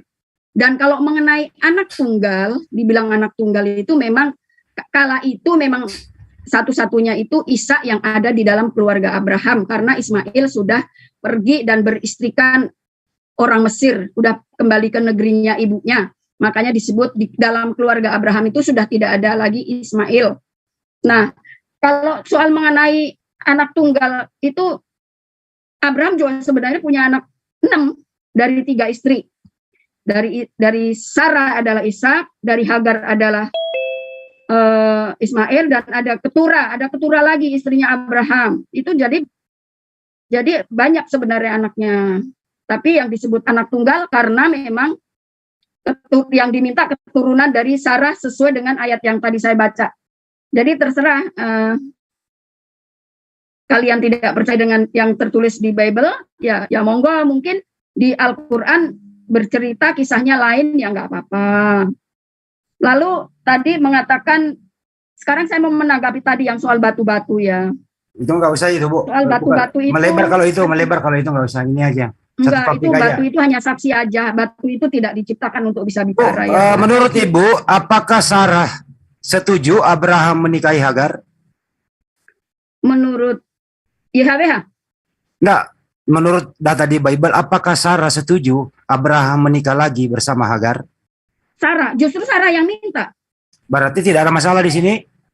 Enggak masalah. Enggak ada masalah. Kenapa jadi dipermasalahkan? Tapi kenapa orang-orang kenapa orang-orang Kristen sekarang mempermasalahkan? Yang dipermasalahkan bukan atas izinnya atau nikahnya Abraham dengan Sarah. Yang dipermasalahkan itu adalah yang dikurbankan. Kenapa di Bible itu Isa, kenapa di Al-Quran itu Ismail, itu doang sebenarnya. Tidak ada yang dikurbankan di Al-Quran, Bu, tidak ada. Ismail selamat. Enggak ada yang dikorbankan. Iya. Alat penguji iman, alat penguji imannya Abraham, iya. Iya betul. Tadi saya baca kan jelas bahwa itu adalah ujian iman untuk Abraham. Dimintalah Ishak untuk menyembelih anaknya dikorbankan. Tapi kalau saya lihat alat penguji Ishak di Bible, Bu, alat penguji Ishak itu keturunannya Ishak itu na'udzubillah min dzalik, Bu. Kisahnya itu, waduh, nggak benar semua, Bu. Keturunannya Ishak itu di Bible. Kenapa? Coba baca Ibu kata Sunda lah, bagaimana Daud mengambil istri orang lah. Waduh, na'udzubillah min dzalik, Bu. Saya bacakan di Kejadian 6 ya. Ayat yang ke-5. Karena itu, YHWH melihat bahwa kejahatan manusia sangat banyak di bumi, dan setiap kecenderungannya niat hatinya selalu jahat semata-mata. YHWH pun merasa menyesal bahwa ia telah membuat manusia di bumi, dan hatinya menjadi sakit. Maka YHWH berfirman, aku akan menghapuskan manusia yang telah kuciptakan itu dari permukaan bumi, dan permukaan bumi dari manusia, dan permukaan bumi dari manusia hingga binatang peliharaan, binatang merayap, dan makhluk terbang di langit, karena aku sungguh menyesal bahwa aku telah membuat mereka. Ya, cukup, Bu. YHWH juga pernah menyesal, memang sudah dikatakan oleh YHWH bahwa manusia itu kecenderungannya berbuat jahat. Ya, memang ada di Bible itu. YHWH itu menyesal dan pilu hatinya, Bu. Benar memang tuh. Tuhan Anda pernah menyesal. Karena manusia selalu kecenderungannya berbuat jahat. Akhirnya apa? Terus Tuhan malah pilu hatinya itu, Bu. Ya udah. Ya, betul. Akhirnya apa? Dihapus semua manusia pada zaman Nabi Nuh yang gantiannya, Bu. Hanya yang taat kepada YHWH, ya, gantiannya, Bu. Nuh dan keturunannya. Ya, biar Bang Juma lagi menanggapi, habis ini ke Ibu lagi ya. Entah dulu, belum dong Bang Handi. Enggak, biar ada poinnya. Poin per poinmu dulu, Bu. Nanti poinnya, nanti habis itu poinnya lagi. Saya tadi dikatain bidat, kamu bukan Yahudi gitu sama Bang Juma. Oke, bisa dibantah, silakan. Bible itu, apakah terus Bang Juma lebih percaya malah kalau ada kekristenan itu yang menyembah Allah menjelma jadi manusia jadi Yesus, susun 3 Roh Kudus, Bapa ini jadi Yesus, menyembah Yesus. Apakah itu yang disetujui oleh Bang Juma, oleh Muslim? Sedangkan ada kelompok yang benar-benar menerapkan firman Allah dengan benar, yaitu yang menyembah YHWH, Sang Pencipta.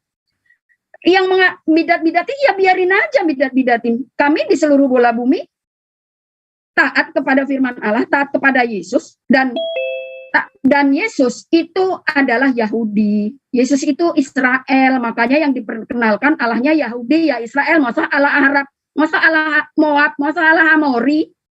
Ya nggak mungkin, itu masuk akalnya begitu. Makanya Yesus juga berkata, pergilah beritakanlah Injil Kerajaan Allah ke seluruh dunia, ke seluruh bangsa. Makanya bangsa Bu Ani ini jadi pengikut Kristus, jangan, ya terserah kalian mau ngikutin membidat-bidatin silahkan aja. Kami yang taat, kami yang dengan bangga, kami yang menguklaim diri kami lah, kelompok saya lah yang menjadi umat pilihan.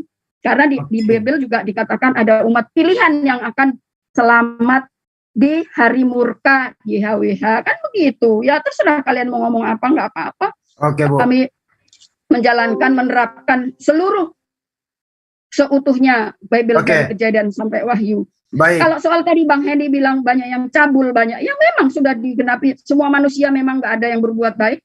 Makanya itulah keturunan Adam. Keturunan Ishak, Bu. Keturunan Ishak itu di Bible itu. Ya, tapi semua manusia kan keturunan Adam. Awal-awalnya kan dari dosa Adam. Karena Adam jatuh dalam dosa, makanya manusia tidak taat lagi kepada Allah. Jadi tapi kan terjadi dua jalur, Bu. Jalur Ishak sama Ismail, Bu. Iya, memang jadi dua jalur. Tetapi jalur Ishaknya kok begini, Bu. Begini, Bu. Sebelum ke Banyumas, kok jalur Ishaknya itu di Bible kok nggak enak banget dibaca gitu loh. Ya, maka itu sebenarnya yang ditulis yang cabul, yang zina, itu bukan buat percontohan, itu buat yang jangan ditiru sebagai pengikut Kristus kan tidak seperti itu. Kalau kami nih Muslim nggak percaya itu, Bu. Mau keturunan Ishak, mau keturunan Ismail, semua baik-baik saja. Nggak ada seperti itu. Ya nggak juga, banyak juga kok yang nggak usah lah yang ditulis di dalam Bible. Di sekeliling saya di dunia ini aja banyak yang cabul. Enggak, ini khusus ke Nabi, Bu. Nabi ke Nabi, Daud, gitu loh. Bukan ke masyarakat umum pada umumnya, bukan. Ya, Kak, gini, jadi Bible itu jujur bahwa memang ada yang berzina, ada yang cabul, ada yang membunuh, ada pembunuh. Itu karena kejahatan-kejahatan manusia itu. Kenapa? Kan sekarang kenapa? Baca di 1 Yohanes 5 ayat 19 bahwa seluruh bumi itu dikuasai oleh si jahat setan. Makanya Yesus hadir itu untuk memberitahukan bagaimana supaya manusia itu tidak ikut setan, supaya tidak cabul. Ya kan? Supaya tidak cabul. Ya, bisa berbagi waktu dikit sama Banyuma ya, Bu. Jadi murid Kristus, menjadi murid Kristus, ajarannya Kristus itu baru melihat lawan jenis, lalu berhasrat dalam hatinya, itu aja sudah berzina. Jadi Bu. Ibu panjang waktunya kok, Bu. Banyuma lagi ada kerjaan di kantor, kita kasih kesempatan Banyuma dulu ya. Silakan. Ya, silakan Banyuma. Baik, makasih Bu Ani atas paparannya. Jadi gini Bu Ani, saya katakan Anda bidat karena memang Anda bukan Bani Israel. Ya Indah, ini bukan hinaan, ini supaya kita ini berpikir secara rasional. Kan tadi gitu saya jawab, saya murid Kristus. Ya. Kalau saya muridnya Muhammad ya aku pasti, kalau aku muridnya Muhammad ya aku pasti Islam bukan Kristen lah. Oke, baik. Nah, ketika kemudian Yesus itu datang kepada Bani Israel, Ibu, siapa di antara muridnya yang kemudian menuliskan segala firman yang diterima dari Tuhan? Yang Ibu bisa yakini 100% yakin bahwa tulisannya itu betul-betul tidak ternoda, tidak tercacat oleh apapun. Siapa? Jadi gini Bang, oke saya jawab. Jadi kalau sudah menjadi murid Kristus itu tidak sebut-sebut lagi Yahudi, tidak sebut-sebut lagi Israel. Ya, bukan ke situ.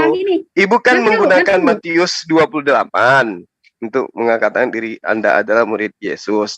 Sekarang saya tanya kepada Ibu, siapa di antara orang yang sesama dengan Yesus, yang hidup dalam ruang lingkup dakwah Yesus, yang betul-betul murni kemudian memegang ajaran Yesus tanpa kemudian ada indikasi mereka bukan pengikut, mereka hanya orang-orang yang melakukan penyelidikan, tapi murni kemudian sebagai murid dia.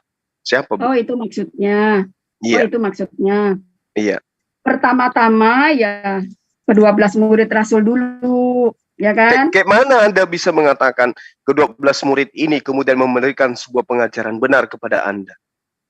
Ya gini, karena saya itu kan patokannya adalah Alkitab Bible, nah, maka seluruh Alkitab Bible kita telaah semua, kita baca dari Kejadian sampai Wahyu. Iya, saya juga Ibu. Intisarinya dong. saya juga belajar semua tentang kitab Ibu, tapi Tapi sekarang Anda yang tanya asumsinya.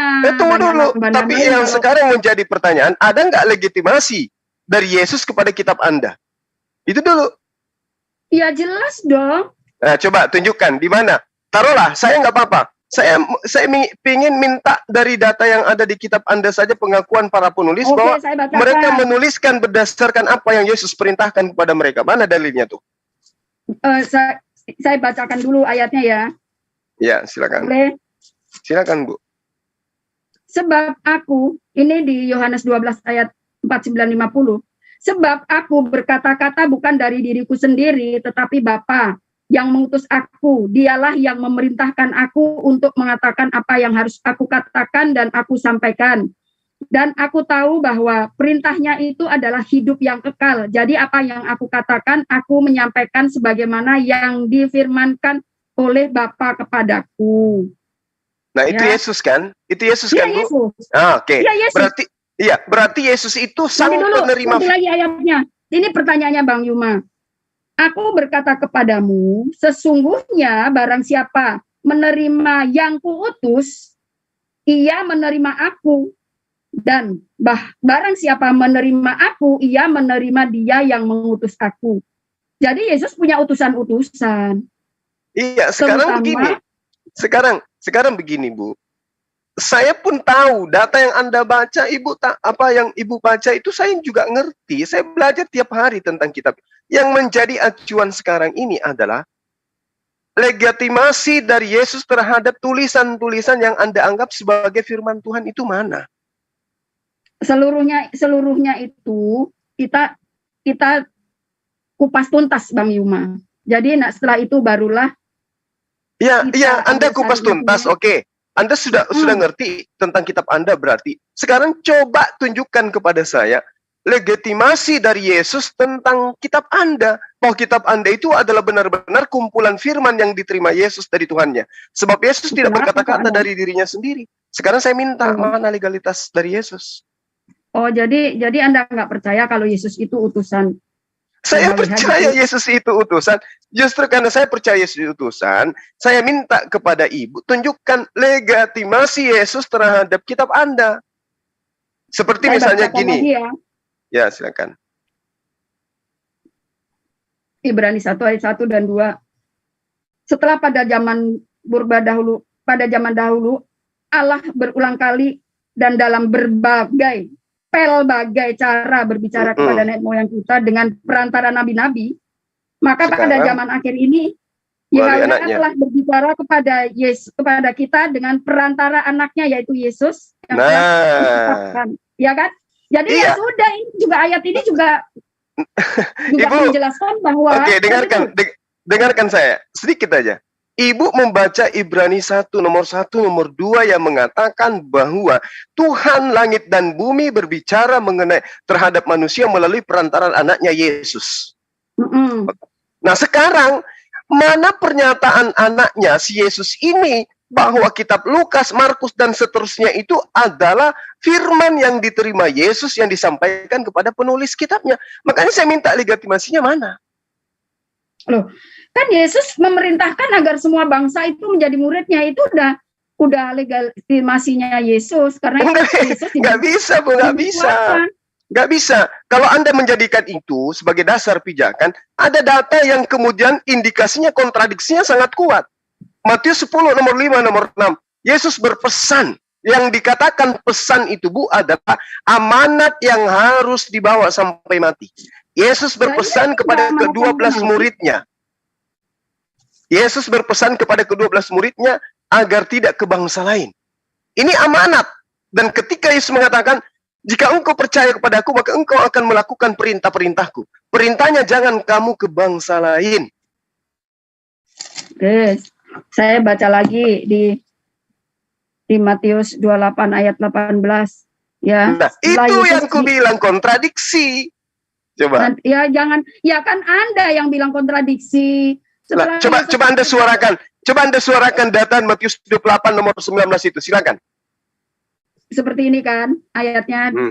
Setelah Yesus diberi kuasa surga dan bumi, Yesus perintahkan, pergilah beritakanlah, pergilah, jadikanlah semua bangsa muridku dan ajarlah mereka seperti apa yang kuajarkan kepadamu dan baptislah. Kan seperti itu. Itu amanah agung dari Yesus yang diperintahkan oleh itu kontradiksi enggak dengan pernyataan di Matius 10? Ya nggak ada yang kontradiksi, yang anggap kontradiksi itu kan Islam Anda. Gimana bisa Anda mengatakan tidak kontradiksi? Yang pertama mengatakan Yesus berpesan kepada ke-12 muridnya agar jangan ke bangsa lain. Itu ketika Yesus masih mengumpulkan bangsa Israel itu, Bang. Bangsa Israel itu, Bang, itu berserakan ke pembuangan. Ada yang ke Babylon. Ada sampai hari ini juga kan gitu. Nah, itu, tapi kan Yesus kan ditolak, toh. Yesus ditolak sama Yahudi sama Israel. Bahkan mereka membunuh Yesus. Yahudi tidak percaya kalau itu sang Mesias yang dijanjikan. Yahudi tidak percaya bahwa Yesus itu adalah yang ditulis oleh para nabi. Makanya mereka menolak, bahkan sampai membunuhnya, menganiaya, memantek di tiang. Oleh sebab itu, karena Yahudi itu menolak Yesus, menolak sang Mesias, bahkan sampai hari ini Yahudi masih menunggu-nunggu Mesias yang lain, padahal Mesias itu adalah yang dipantek, yang di tiang itu. Mulai sejak saat itu, YHWH menolak Israel, menolak Yahudi, tidak menjadi umat pilihan lagi, dan ibadah mereka sudah ditolak, sudah tidak dianggap. Ibadah mereka tidak dianggap, mereka juga tidak dianggap umat pilihan. Sekarang yang umat pilihan adalah hukum-hukum yang melalui YHWH adalah hukum Kristus, menjadi kekristenan. Itu yang benar seperti itu. Makanya saya jadi Kristen, jadi murid Yesus. Baik. Jadi nanti dulu satu lagi. Kisah 8. Kisah 1 ayat 8 mengatakan, kalau kamu begini. Kisah 1 ayat 8, kamu akan diberi kuasa. Kalau Roh Kudus datang atasmu, maka kamu akan menjadi saksiku di Yerusalem, di Yudea, dan di Samaria, dan sampai ke ujung bumi. Makanya Bu Vena jadi murid Kristus, karena sampai ke ujung bumi, berita firman Allah, Injil, yang namanya Injil itu kabar baik, itu diberitakan ke seluruh bumi. Dan seluruh bumi, kelompok Bu Vena, di seluruh bola bumi ini kompak sama. Tidak menyembah Trinitas, bukan perintah Yesus. Yesus mengajarkan menyembah Allah Israel, yaitu YHWH. Baik. Ibu dan sudah berada yang ada di Bible ya. Ibu sudah berada pada sisi kebenaran, tapi baru sebelah kaki. Benar, jangan kalau udah tapi benar, baru sebelah kakinya belum masuk. Sudah sepenuhnya. Sekarang gini, kita buktikan sekarang. Yesus mengatakan begini. Sekarang Yesus mengatakan begini, masih banyak hal yang ingin aku ajarkan kepadamu, tapi kamu belum sanggup untuk menanggungnya. Pertanyaan saya, hal yang belum diajarkan Yesus itu apa aja, Bu? Maksudnya perkataan Yesus. Gini, tunggu. Masih banyak hal yang ingin aku ajarkan kepadamu. Mana ayatnya? Yohanes 16 ayat 12. Ya, betul. Nah, di situ masih banyak hal yang ingin aku ajarkan kepadamu, namun kamu belum mampu untuk menanggungnya saat sekarang. Tapi ketika ia datang, yaitu seorang penolong lain, dialah yang akan mengajarkan.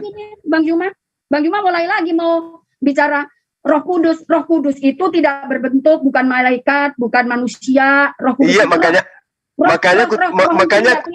aku tanya kepada Bu, makanya kalau ngomong sama soal roh udah bertentangan sama Bang Juma, udah berulang-ulang makanya saya tanya, ajaran yang mana yang Yesus belum ajarkan, yang tidak bisa ditanggung oleh orang-orang yang ada di hidup seangkatan dengan Yesus? Ya, makanya didelegasikan kepada 12 murid Yesus. Iya, ajaran yang mana? Seluruh bumi. Yesus memang waktu itu kan ajaran yang mana, Bu, yang tidak bisa ditanggung oleh umat pada masa itu? Ajaran seperti apa rupanya? Yang tidak bisa ditanggung. Ya kan? Namun kamu tidak mampu untuk menanggungnya untuk saat sekarang. Makanya aku belum ajarkan kepadamu. Ya pada akhirnya sudah tergenap setelah ke-12 rasul itu berpencar dan sampai ke seluruh bumi. Yang menjadi murid Yesus, menjadi murid Yesus itu ya yang menyibahi HWH itu. Yesus mengatakan masih banyak hal yang ingin aku ajarkan kepadamu, tapi untuk saat sekarang kamu belum sanggup untuk menanggungnya. Apa banyak hal itu? Satu. Ya buktinya si Pak Lamsemet aja belum bisa menanggung ajaran Yesus yang benar. Banyak gitu kok. Berarti belum ada ajarannya. Contohnya. Ya ajarannya yang benar ya di Balik ke kelompok Kejadian Bupena 1 yang ayat umat 29. pilihan yang menyembah Contohnya Yahweh itu. sesuai dengan ajaran Yesus dong. Enggak, ajaran Yesus yang belum bisa diajarkan waktu itu karena kaumnya belum mampu untuk menanggungnya, itu apa aja coba? Apa Satu. aja semua sudah tergenap kok, sudah tergenap. Kok tergenap? Saya bacakan nanti dulu. Saya bacakan ajaran yang belum bisa menanggungnya. Ya, di 1 Korintus 6 ayat 9 dan 10. Apa itu? Itu orang-orang sebelum Yesus datang kan, mereka masih berzina, masih, ya kan? Ya, itu sudah ditanggung orang pada masa itu. Mereka kalau berzina dirajam. Makanya banyak di antara mereka yang tidak berzina. Itu sudah diajarkan. Itu sudah diajarkan, Bu. Ini yang belum diajarkan Yesus itu apa? Yang katanya tidak bisa ditanggung oleh Kejadian 1 ayat 20. Yesus itu adalah, Kristus itu adalah penggenap dari hukum Taurat. Jadi hukum Taurat, Yesus itu sebenarnya sedang bicara kepada Yahudi. Yahudi itu tidak bisa menanggung. Iya. Makanya aku tanya sama Ibu. Ya. Banyak. Apa di antaranya? Waktu Yesus ada di bumi, dia melihat orang-orang menelantarkan orang tuanya, ibu bapaknya. Lalu Yesus berkata, bagaimana kamu melakukan rutinitas keagamaanmu tapi menelantarkan ibumu? Bu, sebelum Yesus ada, sebelum Yesus ada, hukum untuk menghormati kedua orang tua itu sudah ada. Sudah diberikan kepada mereka Bani Israel. Sekarang yang tidak bisa ditanggung oleh mereka pada masa itu, ajaran mana aja? Yang mana? Yang mana? Satu. Nah, itu sudah diajarkan. Yang belum diajarkan. Itu Yahudi ya. Yesus itu sedang berbicara kepada Yahudi. Yahudi itu tidak bisa menjalankan hukum Taurat. Hukum Taurat itu salah satunya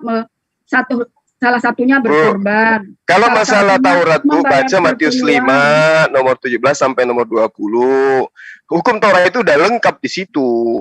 Udah lengkap. Tapi kemudian Yesus mengatakan, di antara hukum Taurat ini masih banyak hal yang ingin Yesus ajarkan, tapi belum sanggup untuk dijalankan oleh orang-orang pada masa itu. Ajaran ini ajaran apa rupanya yang Yesus belum ajarkan itu? Jangan ditambahin. Yesaya 11 ayat 6 sampai 8. Yesus nggak bilang hukum Taurat ini. Yesus nggak bilang hukum Taurat ini.